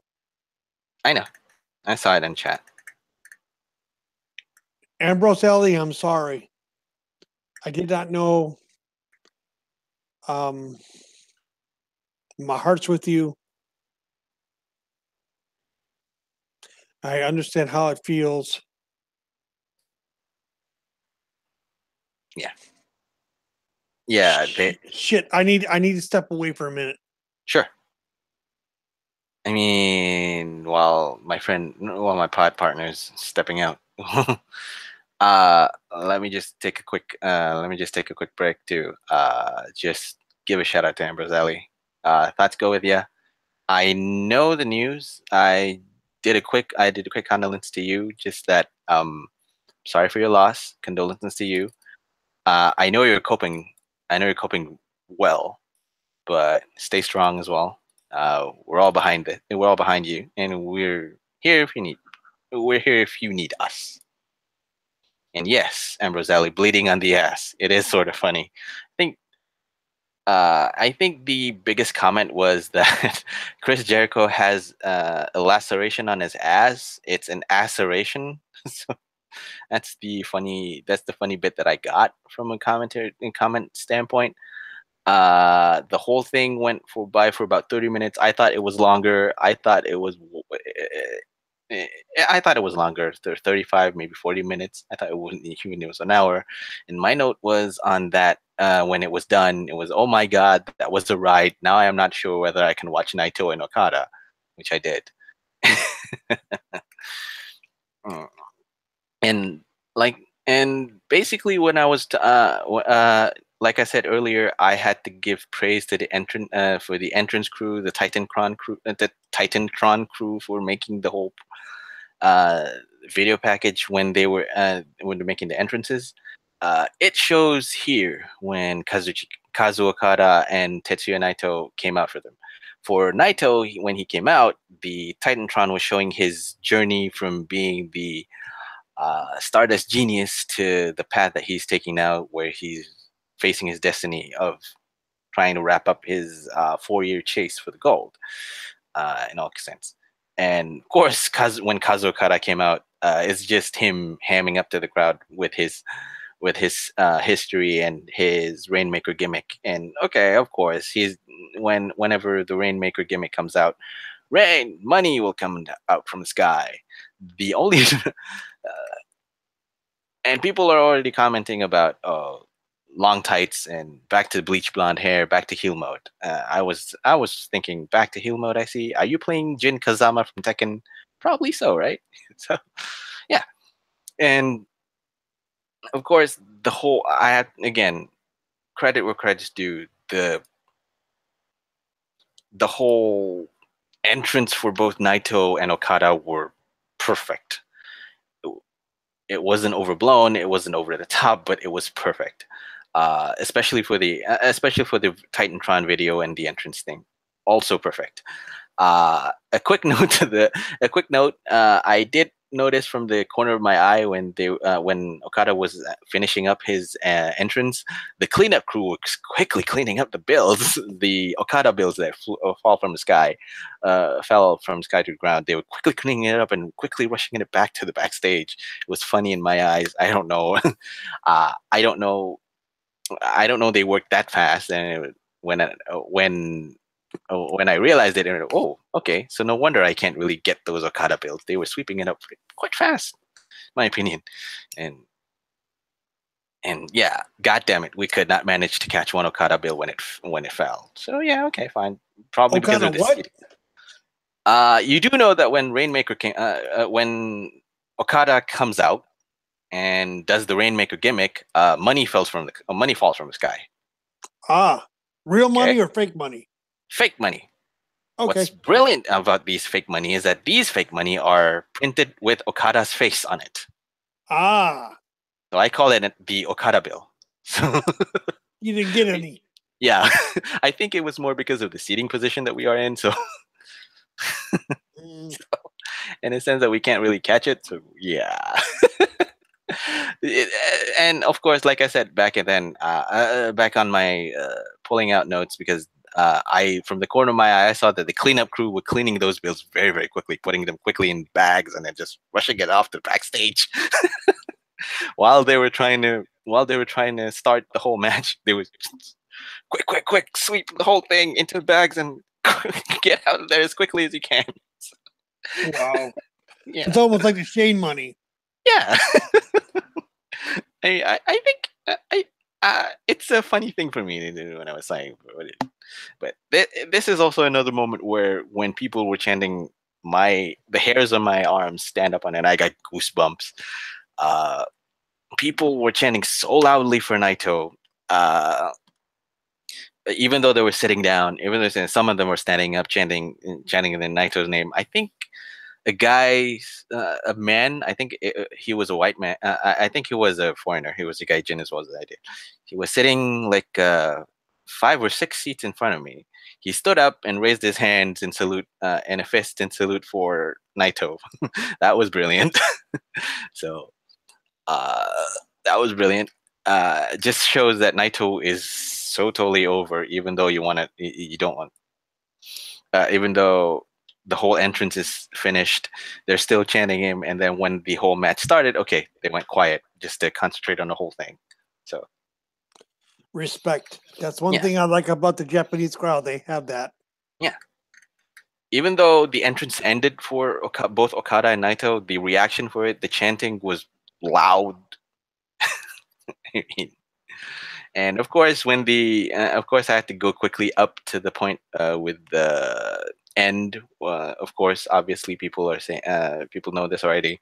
Okada won with a fourth Rainmaker, I think, and Naito, and people look like they're gonna riot, but no, they didn't riot. Me and my girlfriend, we're booing as loud as we can, just because we can at that Jesus. time. Yeah, but yeah, people are reacting to it. They didn't like it. They seem to did not like that the fact that Okada won. Sure, yeah, at that time I was thinking, What's gonna happen? What's gonna This is the narrative. If this is where they're going, what the fuck? Can anyone beat Okada at that point? That's what I was jotting down in my notes when I was thinking when I got the reaction. Now, as I think it a little bit more, I think I can figure out. I can see what they were doing, and yeah, roller coaster ride, start to finish. Uh, Totally worth it. Totally worth the 6+ hour drive. Uh, and another 6+ hour drive back. Fun. Uh, it was a blast. It's just a blast. I mean, you've been there. You've been to a Raw live show. You know how the energy is, how the crowd is. I haven't been to a Raw live show. I've been to a SmackDown live. Okay, SmackDown live show. Now, basically, you have been to a live wrestling show for that Yes. matter. Yeah, and even though it's not as pay-per-view level as it is, I think the feel is quite similar. Even though the crowd is significantly different. I mean, Western wrestling crowd, Japanese wrestling crowd, they're different, wholly different. But I think we can manage to have find a common ground with one another. And I think the common ground now is that people will still cheer for who they like. It's slowly getting more and more prevalent over here. That's what I see when I was taking it all in. Big names like Tanahashi, Okada, and Naito, they were getting cheer and they were getting reactions. Naito's getting cheers, Tanahashi gets cheers, Okada gets reactions. I told Chris about this. To me, Okada looks and feels like NJPW's John Cena, for that matter. Wow. Even though the only difference is that Okada is just getting to his year and a half, I think, year and a couple of months reign with the title, even though he has defended the title a couple of times now. And John Cena has already amassed a long list of accolades with the World Heavyweight title and WWE title, for that matter. Mm-hmm. He has that kind of feel to me personally. He feels like a John Cena for NJPW. No, that could be a good thing or a bad thing. Yeah, it could be both a good thing and a bad thing. And to me, I think it's going to be a good thing because Okada is going to slowly transition into a heel in the process. I feel it. Something WWE either won't do or refuses to do with Cena. Of course, that's another different contention. And yeah, Ambrose Ali says this. She likes Okada. I do too. It's just like I prefer Naito more than Okada. So. I do too. He's a company man. Number one, he's a company man. He picked himself back up he picked himself back up superbly, for that matter, especially after his debacle when he was back in TNA. Because if you don't know, Kazu Okada did feature in TNA for a period of time. I don't. Why did he subject himself to that? I don't know, for that matter. That fact I do not know. I do believe that at that time, TNA has had a deal with NJPW in promoting NJPW's talent, and one of the talent at that time is a young Kazu Okada. So they were promoting him there. Let me just check a little bit, because I do know that he did make his show. Yeah, he made his TNA debut on 2010. Mm. Yeah, because yeah, yeah, true. Because NJPW sent Okada to TNA for a developmental tour. So yeah, Oh, so they sent him on excursion. yeah, they sent him on an excursion. Okay, there you go. I just know about this. I just got to know now. I just found out. So yeah, he did his debut. He stayed his year in 2010 and 2011. Yeah. So basically, and the Boy, only thing, I tell you what. I mean, that's almost a death sentence now.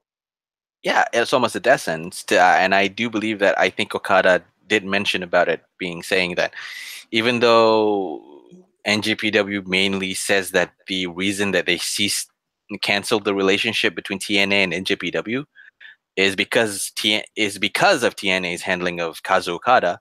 Okada has said a number of times that he felt that his time in the promotion was good for him. He learned what he needed to learn. Mm. He learned what he needed to learn. He didn't really need. He didn't just. He didn't just need wrestling acumen. He didn't just need to have great wrestling talent. He needed a character. So and TNA gave him that. TNA gave at that time. At that time he was learning that. When he came back to NJPW, he promoted himself as the Rainmaker Kazuchika Okada. That's where you get the character. Okay. Yeah. I do believe that's the case. But yeah. So overall, what would you rate Wrestle Kingdom 12? Mhm. Stars wise or as a show in general? Show in general, it was great from start to finish. Okay. You know you're going to be asked this on Thursday. I'll maintain. I think I'll be maintaining my grade and I'll be maintaining my stand with it. It's a great start to the new year. It's a great show. It has a little bit of everything. You have your little bit of comedic wrestling. You have your spot fest wrestling. If you're into that kind of thing, I'm not.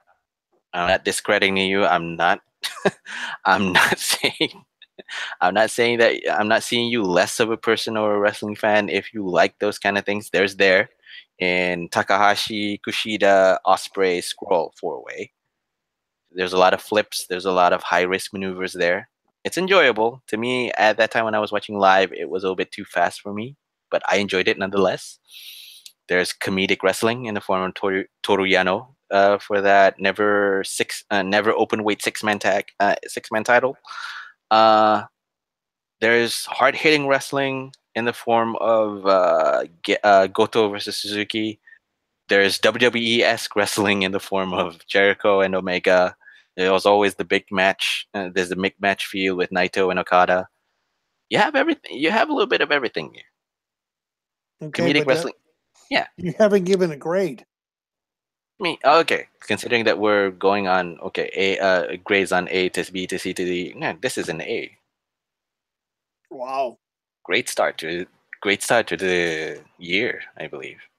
Well, good. Yeah, because of course. Because here's the thing, of course, it's close to Royal Rumble season.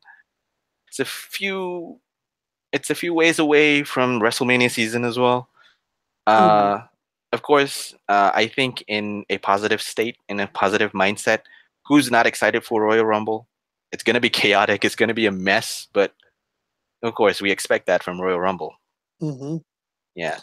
Which leads us to our WWE week.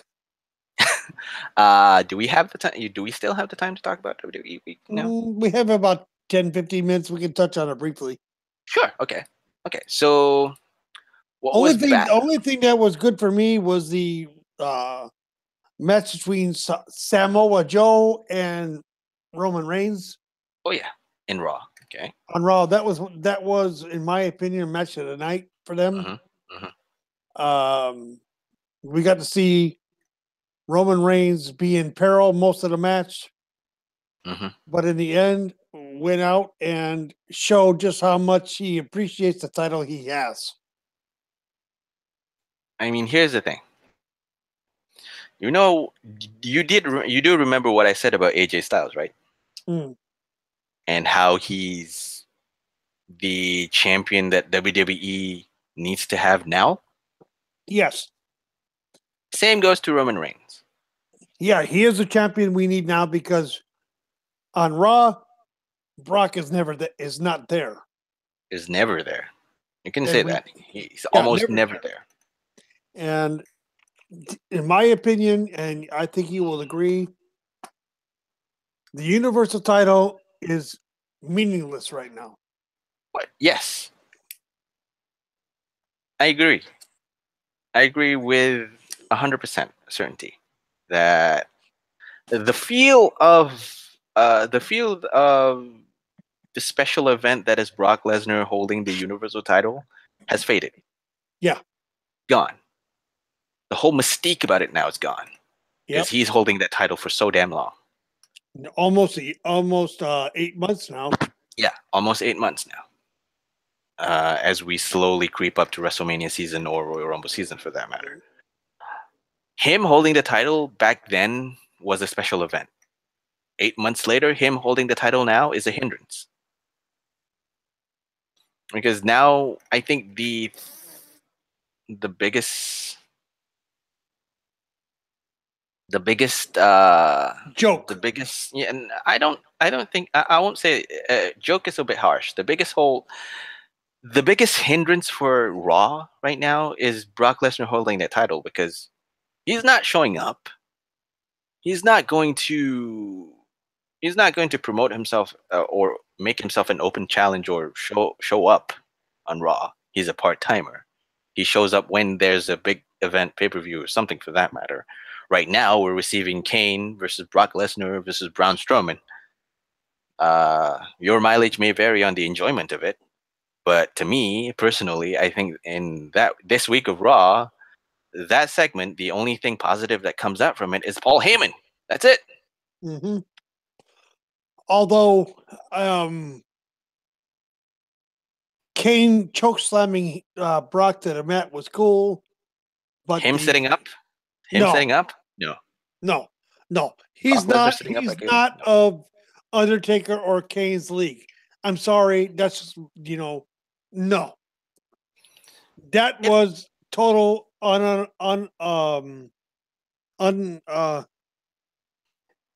shit. That was just total bullshit. Yeah, okay. If you want to go kind with it, you can say it's total bullshit. To me, it's a total disrespect to Undertaker and Kane for that matter. Yes, it is. Because now, of course, yeah, the precedence being that Brock Lesnar is the one who broke the streak in 21-1 or 23-1, I think for that matter now. Who cares? Who cares? Who the fuck cares that he broke the streak? You know what? It shouldn't have been done in the first goddamn place. Brock should have lost. Okay. But I digress. I'm sorry I got so worked up on that one. Yeah. So passionate. Yeah. I understand. I am passionate about Undertaker. We all know this. Yeah. I think I agree on that one. That's probably why he did it, to mock Kane heading to the Rumble. Yeah. I think it's pointless. I mean, he doesn't really have to sit up. He can just get up and shrug it off. Then that's to mock Kane. Mm-hmm. Sitting up and basically just no sell it, just like how Braun Strowman no sells the spear from Brock Lesnar that one time. Mm-hmm. So, but yeah, I mean, the whole segment on Raw, on that matter, to promote the whole thing, the only thing positive, like I said, the only thing positive that came out from it is Paul Heyman. Paul Heyman did his job well. Congrats to him. The whole other thing was awkward, a little bit messed up. Timing felt off to me, I think. It's not a cluster muck. It's just that it's just off. There's something off about it. Yeah. And, other than that, I do love Roman Reigns versus Samoa Joe. We see a lot more aggression on Roman Reigns, and like I said, I stand by my words. whatever applies to AJ Styles being the champion that WWE needs now, same applies to Roman Reigns in a sense on Raw. I see this Mhm. when it comes to Roman Reigns. If when he wins the Universal title, Mhm. he will bring the prestige that title requires. Mm, He is showing right now the ability to make a title. Yep. Okay, and that is the thing. The title does not make the wrestler. The wrestler makes the title. Yep. And Roman is doing a hell of a job. Here's the thing. I just hope Mhm. that with the return of the Miz, Mhm. burp, excuse me, Pick bucket under the. excuse me, Oh. that they don't job Roman to him, because No. I just can't see him. I just No. can't see Roman losing to The Miz. the Miz. No. No, okay, definitely not. I agree. What needs to be done is this. Mhm. They need to do the Ultimate Warrior thing with Roman. Oh, okay. Where- Basically, just let him fight anyone, and then just beat him down. Yeah. right, and then at WrestleMania he defeats Roman, he defeats Brock, and has both titles and advocates the IC title. Huh. Basically, just hands over relinquish the title. Yeah, okay, I can see that, and I do feel that that's the path. I do feel that Roman Reigns not losing the belt anytime soon is the plan. You know why? Mhm. Because here's the thing. Like you said, the title doesn't make the man. The man makes the title. Right. And I do believe that Roman Reigns is actually making that title relevant again. Have you seen his match with Samoa Joe? Have you seen how the feel that he can do almost anything to protect that title again? It's there. Yeah, and that is something that we need. And the Yeah. thing about it is that in that match, Roman again, like he did with Braun Strowman, worked from underneath. Yeah, I agree. I mean, he worked from underneath. He showed that he wants the title. Yeah. He has the title now. He wants to keep it. He wants to keep it for a prolonged number of time, no matter who the opponent is in front of him. Right. In that case now, it's Samoa Joe, and it's just that it's a good thing to see that the title now is worth something, even though it's the Intercontinental title.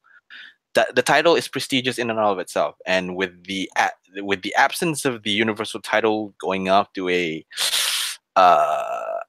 just show up Part-timer. when you want part timer, for that matter.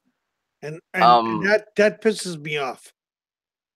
It's slowly beginning to grate into my nerve. It's slowly beginning to grate into me about the fact, which is why I said that the precedence that AJ Styles is the wrestler that WWE needs now as a company, the same can be applied to Roman Reigns when dealing with Raw shows. Yeah. And here's the thing. Stone Cold Steve Austin, and I was listening to some of his older podcasts. Mhm. The IC title is the workhorse title. Mhm.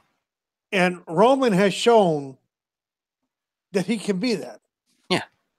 He showed that even before he held that title. Yeah. With the program with Braun Strowman. Yep. He's a workhorse through and through. Say what you want about him, say negative things about it, say any kind of opinion that you want about Roman Reigns. Can't deny the fact that Roman Reigns carried the company when they need him to. Yep. Well, when they want him to, actually. When they needed him to, he definitely delivers. Oh, shit. What? Delivers the shit. Yeah. Yeah. You know, he delivers like his father and his uncle Yes. delivered. Yes. And his father and his uncle is Alpha and Sika. Yeah. And it's funny to me, and it's fun. And I'm going to go off on a small tangent. It's funny to me that even as of now, people can't accept that fact that Roman Reigns is good. Anyone mean, that says that Roman Reigns isn't good can kiss my ass. You know, at this point, I latched onto him when he came into the WWE. Mhm. There was something about him that I knew. I was like, oh shit, this guy is going to be good. Yep. Yeah, his promos and stuff at the beginning were absolute shit. But he's learning. I think he's learning by spades, and that's good. He's gotten so much better. Yeah. I mean, what was it? Even if people were commenting that What was it? 5 words after WrestleMania? This is my this yard is my now. yard now. Yeah. That was the perfect. That was the greatest promo of the year. I Yeah. said so on the award show last week. Yes, you did. It was just that 12 minutes of pure reaction from the crowd. He just needed a moment, and he just needed 5 words. This is my yard now. End. That's it. He's learning. He's improving. He's improving. Yes, he has. He's improved by leaps and bounds over the past year. Yeah. And I see nothing but positive things from him in the future. Yeah. For this year, I don't. And if anyone disagrees with me, tough shit. And they can kiss my ass too. This is someone who is the biggest taker mark and in the world. And I am saying that Roman Reigns was the right guy. It hurts me to say it. Calm down, buddy. Calm down, sir. That Reigns was the right guy to retire Taker. Ah, easy there, man. Sorry. Need a moment? Need a moment? Yeah. Okay. Sure. I mean, like, yeah. I mean, it's just insane to think that. Well, like I said, it's insane to think that Roman Reigns hasn't improved. Roman Reigns is a bad wrestler. Roman Reigns is this, that, yada, yada, yada. I think to me, Roman Reigns has improved. If he hasn't improved, why is the company pushing Roman Reigns? And don't put the whole reasoning with him going, oh, because the company is going to push Roman Reigns down our throats argument again, because that argument can work 1-2 years back. Now, nothing. With that, okay. With that, let's quickly segue on to SmackDown, because I'm going to quickly just touch on it. The week on SmackDown, even if I did catch it, in highlights, actually, the things that I liked were, SmackDown is actually quite good this week, barring the whole U.S. tournament and the U.S. title tournament with Xavier Woods and AD English. That was, I think, paint by the numbers average match. Yeah, the correct person won. Is Xavier Woods. I think they're finally going to showcase Xavier's Woods' abilities on the mat. Even though to some of you who are well versed in his history, he has done that way before, way back in TNA for that matter. But yeah, I like the fact that that Woods is getting pushed. I like the fact that he's getting into the title tourney with gumption, with gusto. I like that. His promos were great on Twitter and whatnot, and on YouTube for that matter too, as well. Who are you talking about? Xavier Woods. Oh shit! Yeah. I like the fact that they're now starting to push him as a singles wrestler again. It's about damn time. Yeah, I mean, if you look at the matches that the New Day had involving Xavier Woods,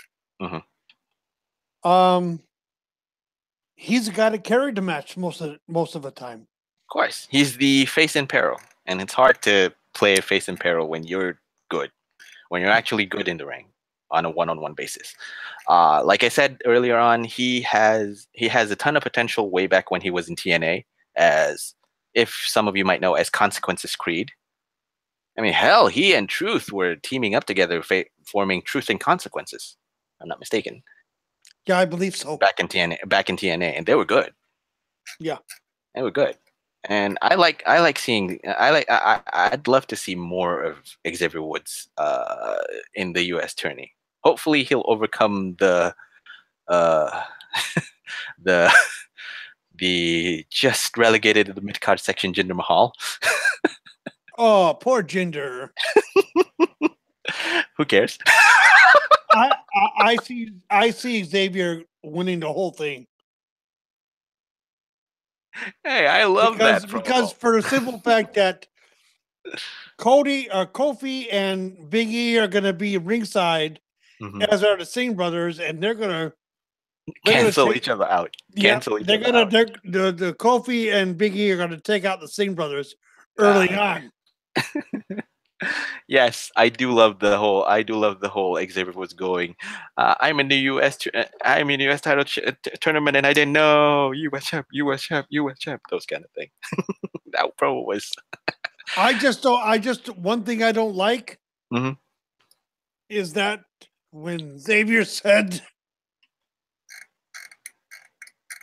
Said what? if I win this, we all are WWE Oh yeah. US." No, don't reword The that goofy stick. title either. God damn it! Ah, okay. It's a singles title, Yeah, yeah, but yeah. I also see that as the beginning of the end of New Day. Oh, bold statement. Probably, probably. If they're going to that pattern, I think that could possibly signal the end for New Day if they want to do a breakup. Question is who? We've already stated that maybe Big E has something to do with it. Mm-hmm. Hmm. Yeah, I don't see Kofi being jealous, oh, of course not. but I see because Kofi's been a U.S. champion. Yeah, and in terms of age and experience in WWE, Kofi is the veteran. Yes, he is. Uh, yeah, basically that. Just yeah, I don't see Kofi turning his back on Xavier. I just see Big E do that more. Possibly a Mm-hmm. return to the more serious Big E that we've seen when he was back as Big E Langston. Where's my file? Where's my Mm-hmm. names file? I seem to have misplaced it somewhere. When he was Big E Langston, that was a long time ago, was it? Yeah. I mean, I love to see a little bit of change for Xavier Woods. He has done the whole New Day stick for a while now, and he's good. He's good about it. It's just that this turn of events is a good thing for him as he develops into a more well-rounded singles wrestler, in my opinion. So yeah. Yeah, he needed a time with New Day to develop more. I think so.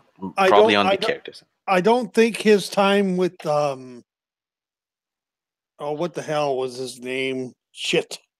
Um Ooh. he was part of the Funkadactyls. God damn it. Oh, oh, okay. Brodus Clay. There you go. Yes, he don't need his time with Brodus was not good. Yeah. It kind of was like um Brodus was on the way out. We hmm already, we found out later that it was true. hmm Um and that Xavier Woods was the next guy, and they overplayed their hand with him, hmm hmm and they moved to a minister type character with him, and it Yeah, really with the wasn't New Day, working. with the beginnings of the New Day, they kind of do it like a preacher style thing. So yeah, Yeah, and it that and didn't it work. and it wasn't really working until they So they put him switched with it up. Kofi and Big E. Yeah, and they switched it And up. yeah, it started out as a heel group, but hmm it didn't work. And then when they went face, it was like money. Yep. And then they turned heel, and still there were money, and then they turned face, and then still there were money. So Yep. yeah, I agree. Yeah, I'd love to see Woods win. I'd Hmm. love to see Woods win. I love to see Woods win, Chad. I really do. Of course, that's one of one. I think The match itself was average paint by the numbers. It's just that I love seeing Woods' character. Woods Woods' tourney as a singles wrestler, singles character. I'm talking like he's a singles character in a video game for that matter. Mhm. But anyway, Yeah, speaking of video games, mhm, as some of you know, I mhm. received an Xbox One S and Mhm. WWE 2K18 Yep. for Christmas. Mhm. I am currently developing a character called Dominion. How do you spell Dominion? Dominion. Oh, the min. Okay, the minion. Minion. All right. Yeah. Yeah, okay. What am I known as? Taker's Minion, right? Yep. Yep. Yep. But if Okay. you look at my Twitter now, it says what? Minion of Death Valley. Exactly. Yeah.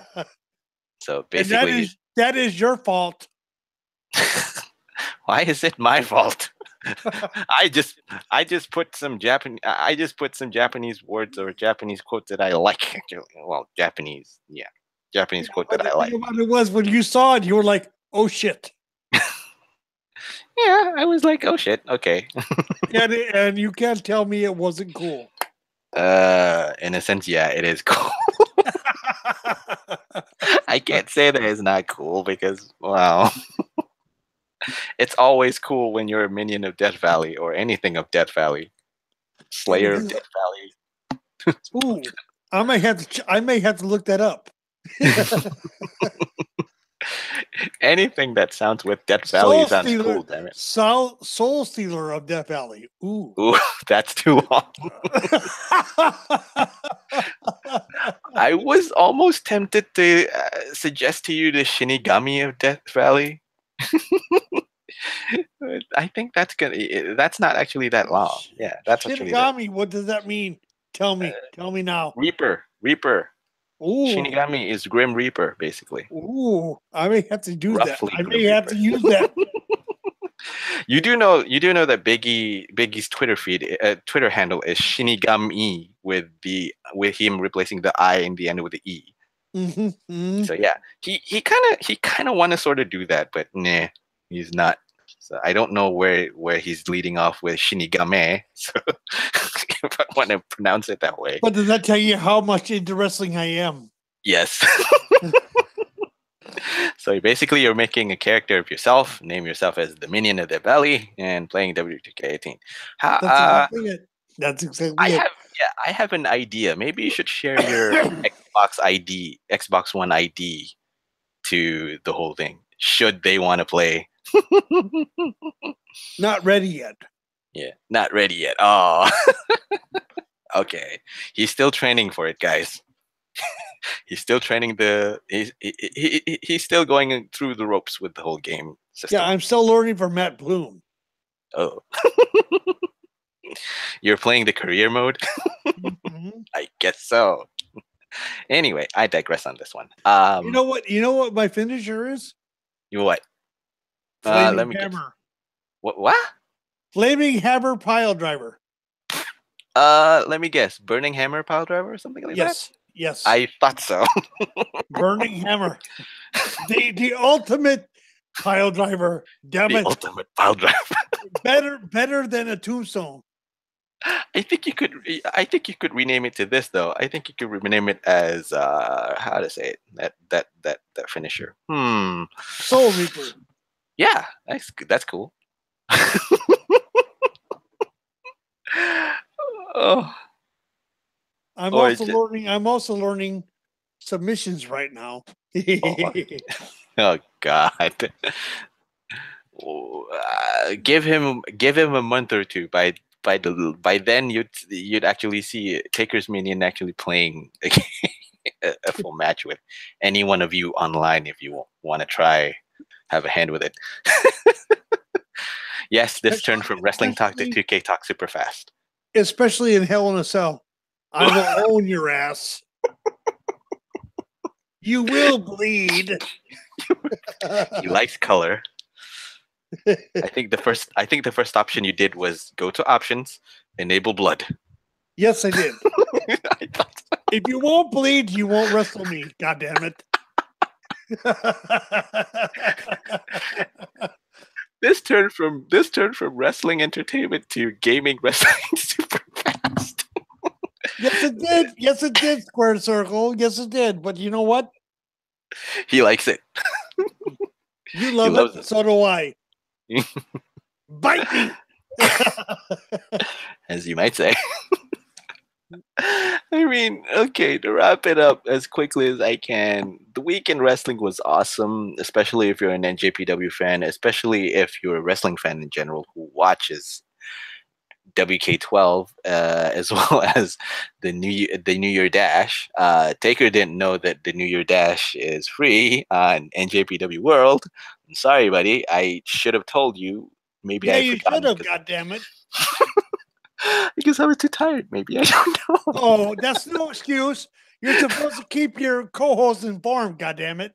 Fine, I'll find myself $20 into the tip jar for Yep. not telling my co-host, my podcast partner, that NJPW World has New Year Dash free. Sure, but I think the reason that we're kind of like in repeat motion with the whole week of WWE is that WWE is in a holding pattern for now. It's just now that we're seeing that they're starting to build towards Royal Rumble. I mean, they're already pulling out the news about the women's Royal Rumble. They're already starting out the works with the mixed match wrestling on Facebook Live. Yeah. That is going to be interesting. Yeah, that's going to be interesting to watch. They're already rolling out who's going to join in, who's going to be the mixed partner together. I especially like the team I'm most worried about is Braun and Alexa. You pair the Pixie Hulk with the Monster Among Men. What do you think is gonna come out from it? And people are already saying that. Okay, imagine the twisted bliss off the top of Braun Strowman's shoulders. I brought that up. me. I brought that up. Fine. Okay. Credit with credit due. How scary is that? Oh well, Strowman is about what, like 7 foot, close to 7. He's 6'9", I think. Okay, 6'9", close to 7, and probably seeing Bliss climb up there and do a twisted Bliss. Ooh, that's scary. That's super scary. Yeah, I'm also imagine this. Imagine this for 1 second. She does a twisted Bliss with her hands in Braun's hands. He basically throws her down. Yeah. I think that's a good spot. So do I. Yeah. Legit Demon is my favorite so far. Yes, Squared Circle podcast. I think personally that was good. Yeah, Legit Demon is good. Although that is Sasha Banks and Finn Balor, folks. Yep, Sasha Banks and Finn Balor. Although Bailey needs some splaining to do. She was rooting for Finn going after her. Just it didn't happen. But yeah, oh fuck! I forgot to holy shit! Why didn't I mention this? Did you or didn't you not like Finn Balor joining up with his brothers Carl Anderson and Luke Gallows? I did, as did Legends Lover. Mm-hmm. Three of the original. Two, actually, technically speaking. Two. Well, technically speaking, of the Bullet Club in NJPW. Reuniting together again. Yeah. Reuniting. Please, and WWE. I mean, make this a storyline. Yeah, I agree. And I'm gonna just add in about 10 more minutes of timeout production for this one. I mean, did you see the look of joy on Finn Balor's face when they were? Oh shit, I did. I was he looks giddy. Let me put it like this: Have you ever heard the expression "creaming in your jeans"? Yeah. That's what Finn was doing that night. He's creaming in his goddamn jeans, damn it. or in his trunks for that matter. Yeah. He was grinning from ear to ear when he made his entrance after. Oh shit! Carl. He hasn't grinned like that since he was in NJPW. Yep, he hasn't had a grin like that ever since. He's just happy. He's just wow. He's happy that it's happening. I mean, 2 out of 3. Yeah. To those of you not know, the original ones were Finn Balor, Carl Anderson, Tama Tonga, and Bad Luck Fale. Those are the 4, and that's why Bad Luck Fale in the NJPW press promo did a whole thing about OGBC. Shout out to the OGBC. That's a shout out to Finn and Carl for that matter. Mm-hmm. But I digress. I liked it. I hate. I am lying if I say that I did not pop, which I did. I did not know that. Let me put it this way. Mhm. Legends Lover was saying it needs to be the originals. But the thing about it is that someone told her it was Devitt, Bad Luck Fale, and the other Carl, and I can't remember, and I can't remember the other 2. Carl Anderson and Tama Tonga. Mm-hmm. If you want to know who Tama Tonga is the if you typed in Gorillas the Destiny, the guy with the big beard. Okay. The guy with a big beard who usually wears a face paint as a mask. Those are the 4 like originals. the Usos did in the old days. Yes, kind of like the Usos in the old days. Those are the 4 originals. Which I will tell you, that match on Smackdown was the shit. Yeah, it was fun, but even though there was the controversy of the replay. Since when did WWE had replays? Well, maybe it's something new because NFL, NHL, and Major League Baseball had and English and your EPL too, for that matter, and NHL for that matter has it. So maybe it's time that WWE uses it. Yeah. Okay. It would be. It will be interesting to say the least. I agree. It adds a wrinkle to a little bit. It shows that Gable and Benjamin can hang with the Usos. It's just that, it adds a wrinkle to it. Yeah, I agree. It adds a little bit of wrinkle. I mean, a lot of the shows there were solid. A lot of the matches that were solid. The only few averages were the aforementioned U.S. title U.S. title tournament between Woods and English, as well as Wyatt versus I forget who. Now my memory isn't serving me correct, but the match against Wyatt, when he finishes, suddenly Woken Matt Hardy comes out and does his. God, that match is gonna be interesting as hell. Wow. With Woken/broken Matt. And you could see in Bray's eyes, he's worried. Yep. He's like, this guy's more crazy than I am. God damn. He's batshit insane than I am. Probably even more so. Yep. The only downside, I think, is the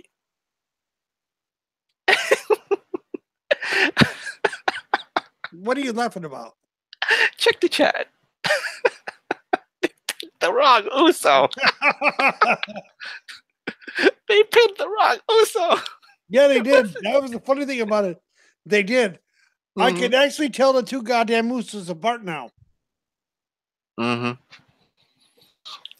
Jay does not have the cross on his left arm like Jimmy does. And they were able to prove it. So had another referee come out and say, you fucked up, dude.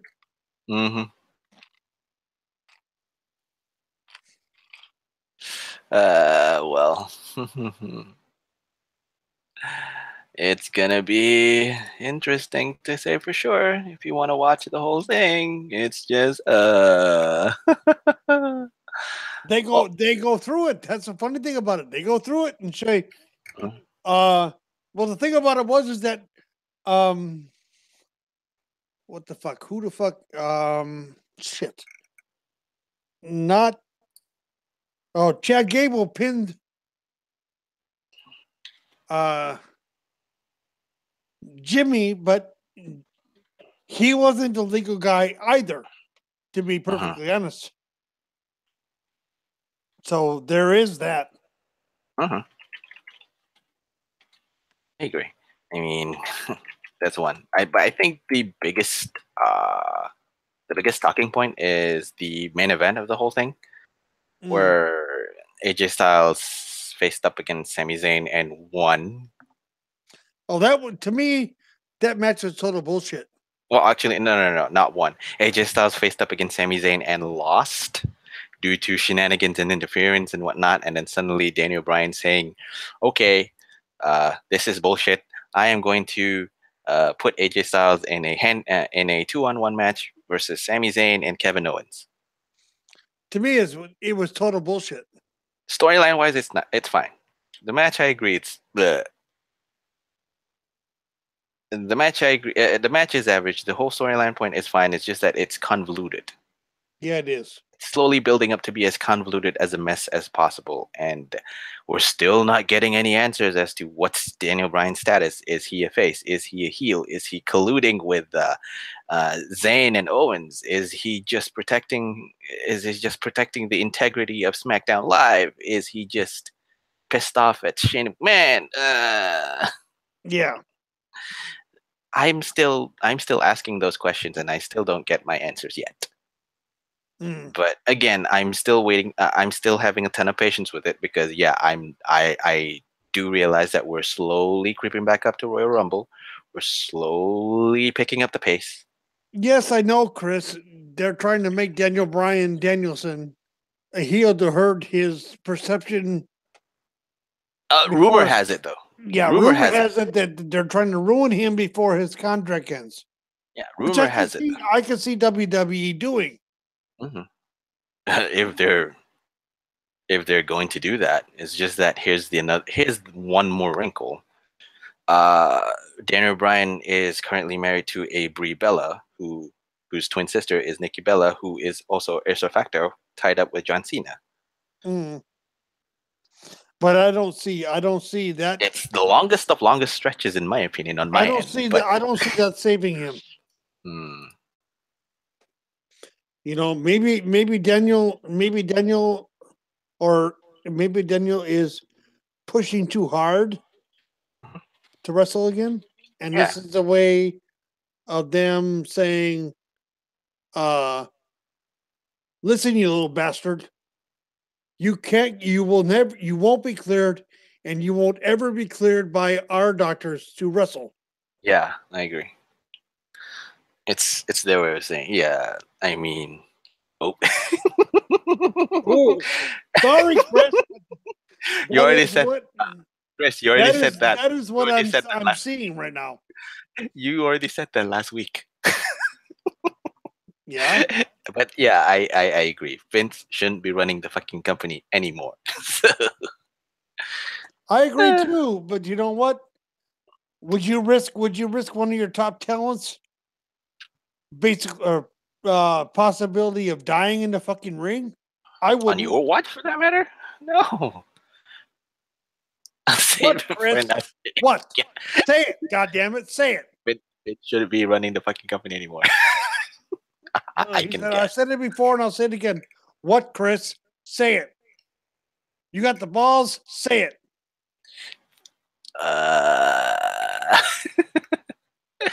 I'm calling you out, damn it. Please. Oh well. Bad news. Bad news on Liverpool's end. I'm just gonna help because Sal just messaged me on this, DM'd me on Twitter. They just sold their best player, Coutinho, for 142 million pounds. Well, reportedly. Okay. He wants to join. Fine. I will send him the link right now. No. This is football. Goddammit. This is soccer. No. This has to do with shit. Ooh. Oh, okay, okay. Let's cut this a little bit quick. Then we No. can deliver this live to Vince for that. Oh, goodness gracious. I just sent him the link. Let's see how long it takes his ass to get here. Okay. I mean, Sal, if you're listening or if you're just tuning, it's just reported. Sure, the move has been agreed. We don't know whether it's going to be agreed up to Sunday. We just have to wait till Sunday. So, oh, is this football shit? yeah. But yeah, that's just quick. That's just quick news. All I know is that West Ham won the other day. Yay! Congratulations. Yes, the Hammers won. Yes, Finally. the Hammers won. Everybody else kissed my ass.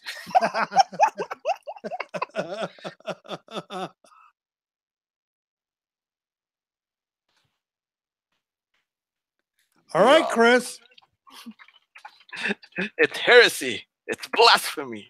It's ludicrous. Is he in? No, he's not in. He's a coward. He's a goddamn coward. Give him time. Maybe he's just prepping himself up. He's just Come on, give the guy some slack. He already said it back in the Golden Bullet Awards, so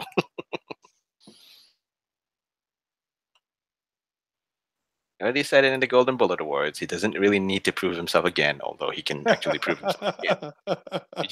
You're just giving him a lot of slack, a lot of flack.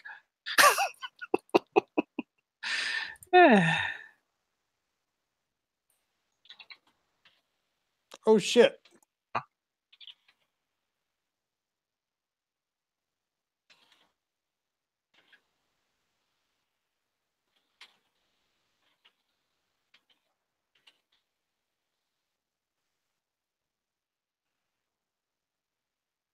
Well, anyway. No, I just sent it. I sent it to the wrong person. God damn it. There. All right. Yeah. Fine.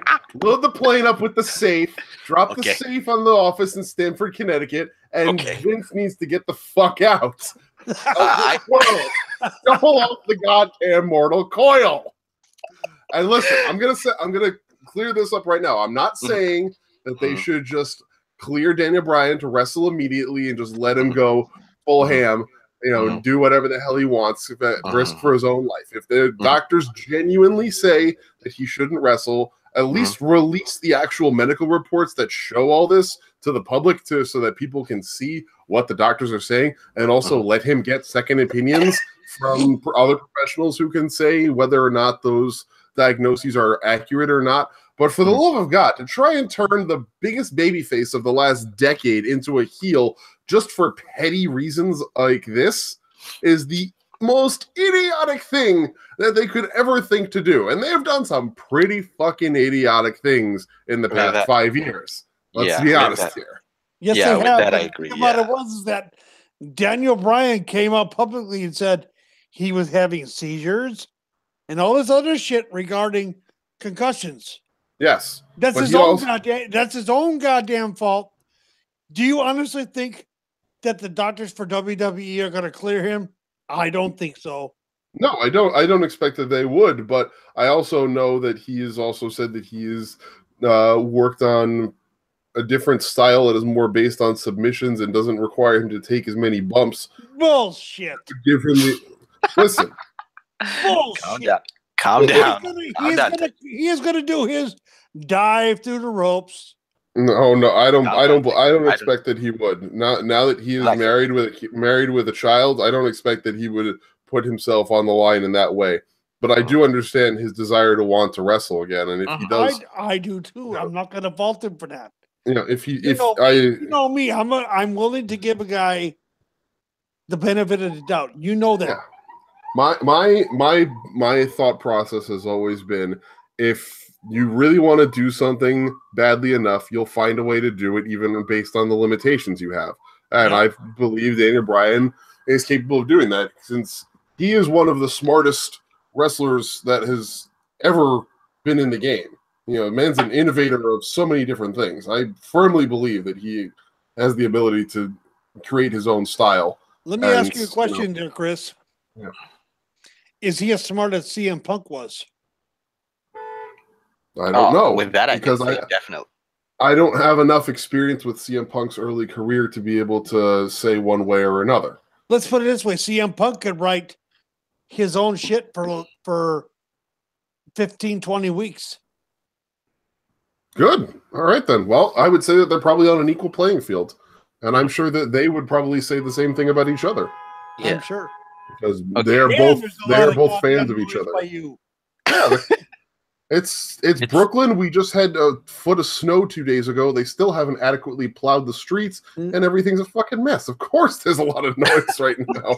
So basically, you're saying you're snowed the fuck in. Oh no, I actually just got back from going to Walgreens to pick up some things, and it was a disaster getting out of my parking space. It was a disaster getting back into my parking space. Okay. Okay. To those of you guys who are just tuning in. Chris Colgan, guys. Two Guys, One Sport. The host of Two Guys, One Sport. One of the hosts of Two Guys, One Sport. One of the hosts. Yes. Your co-host is George Atzaves, your brother. Yes. Brother George, who is probably playing Borderlands as we speak. Because he sent me a Snapchat at like 8 o'clock this morning of his, or 7 o'clock his time. So I don't know what the fuck is going on there, but he sent me a Snapchat of his badass ranks right now in Borderlands. And I was like, wow, you are really up early for this. So I really did create a goddamn addict. Jesus. But Chris, it's your fault that you created him that way. I did. Yeah. Anyway. No shame. No shame given. Yeah. Anyway. Taker just invited you on such short notice. Sorry, the man. Me out. It's fine. It's fine. The crusty old guy. When he calls you out, you had to come. Hey, I mean, you gave me the opportunity to drop the safe out of the plane line. So Well, the thing about it is that the head of LIP or Los Ingobernables, the podcast, when he calls, he expects reactions. Goddamn it! Right. Anyway, thank you, Chris, for actually coming out and really stepping up to the plate. I have no control over the old guy when he calls people. He'll call anybody based on merit alone. Well, you still here, Chris, or you could leave? He left. Shit. He went AWOL for a little bit. I guess so. Okay, but anyway, I think we can wrap this up while he is AWOL. To those of you who didn't know, Chris Colgan is one of the hosts of Two Guys, One Sport, one of our unaffiliated Cage Side Seats podcasts. No, he is affiliated with us, but not with the Cage Side Seats. Yeah, he's unaffiliated Cage Side Seats. Not so. He was one of the hosts of Two Guys, One Sport. Such an interesting read. Their last episode last Thursday was amazing. Yes, it was. It was amazing, and they gushed on all about Wrestle Kingdom 12. I will rehash the whole thing. I still have a lot of notes for Wrestle Kingdom 12 next week on their show on Thursday, so check that out. I'll be guest hosting as well. Of course, we also have Violent Wrestling Podcast. They have made their maiden show. Yay! They made their show on Thursday, I believe. I may be wrong. Ambrose Alley, please correct me if I'm wrong. They're hosted both by Ambrose Alley and Prince Moxley Lopez. They talked about basically on how they met, how they began, and their love for both Dean Ambrose and Violent Wrestling. Check them out every Thursday. They did that. Chris is going to be back shortly. Okay, never mind, because we're going to wrap this up anyways. So, of course, we have to also promote Cage Side Seeds affiliated podcasts, starting with Better Boys Club, featuring Brent Brookhouse and Ethan Page. They are already going off on a roll with their episodes. Check them out. All right. There he is. Sorry about that. My entire computer just decided, nope, we don't want you to do anything anymore, so freeze. Okay. Oh, I don't know if you heard what I said. No, I did not. I said Repeat. when I consider myself the leader of Los Ingles. Oh yes, I did hear that. Class, I did when hear I that. Yes. call upon you to appear, you must. Yes, and I did, and you know what? That's fine. But That's fine. Yeah.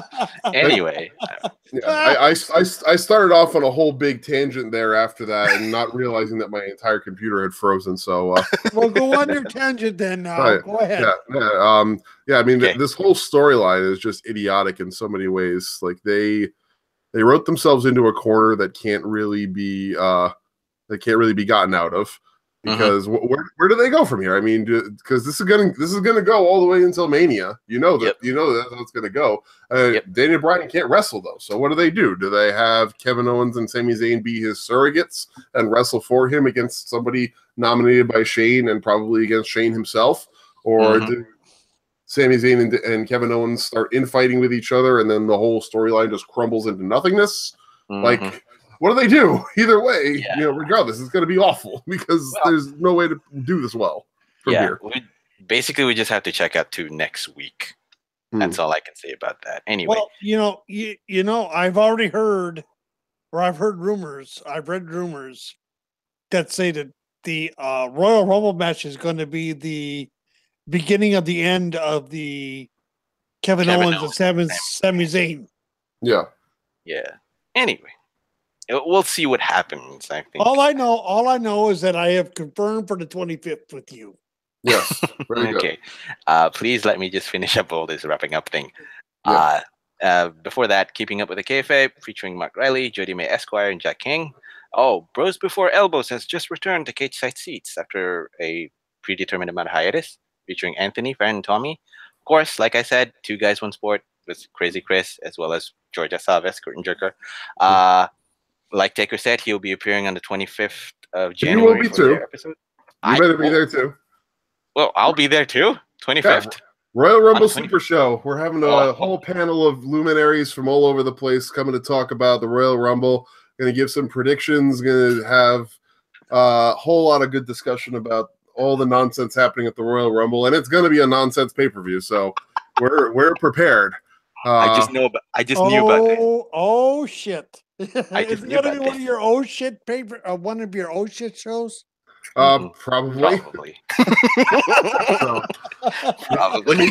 Knowing how last week's Golden Bullet Awards was an shit show for you guys. This is going to be our shit show. Yeah, it was 4 hours plus. Goddamn it! We're not going to let it go that long, but we are going to have some fun times, some fun discussions with that. Yes. All I have to say is this, Chris. Thank you so very, very much for coming last week. It was great. It's my pleasure. I was more than happy to be there, and it was a fun time. It was nice to hear Sal melt the fuck down. When is that ever not fun, honestly? It's always fun. Anyway, news for me, actually, because I didn't know that I, too, was going to be appearing on the 25th. Okay. So that means we're going to do a crossover show. Yay! For their show, part of the show. Yeah. Yep, and Sal will be there too. We're trying to get some other people, so it's going to be a full. Don't tell me you're getting people from the Facebook Feministas. I don't know yet. I have to make some calls. I had originally penciled in Shannon from the Married Marks, but she actually since we moved to Thursday, she's not available anymore because she does dance instruction class on Thursday nights. So I'll see if who else we can get. Sure. Okay. Fair enough. You know the funny thing about it, Chris, is that earlier, I didn't think about it, but I almost asked you help because let's put that off on the side note, of course. Sure. Later on, we're cutting off on time here. Of course, I'll be appearing on 2 Guys 1 Sport with Chris and George on next week. Please check that out. Like I said, it's 20. Yeah, that's right. You got that show, and then you got 25th show. Yep. Yeah, we got. I still have plenty of notes. I still have plenty of notes. Good. Looking forward to it. I mean, We're gonna have some tough questions for you relating to crowd reactions to certain things, because if you listen to our show from Thursday nights, we were we were particularly impassioned about certain things that happened at Wrestle Kingdom. So lay it on. I mean, if I can get gold pieces from my girlfriend saying that Lance Archer looks like a male stripper asking for more tips at Ginza, I think it will be good. Yeah. Well said. Well said. Anyways, guys, this has been Shootin' the Breeze, episode 27, One Night in Tokyo, with a whole bunch of cluster mucks, whole lot of oh shit moments, probably. Mostly just me gushing about Wrestle Kingdom 12 and Taker listening to it most of the time.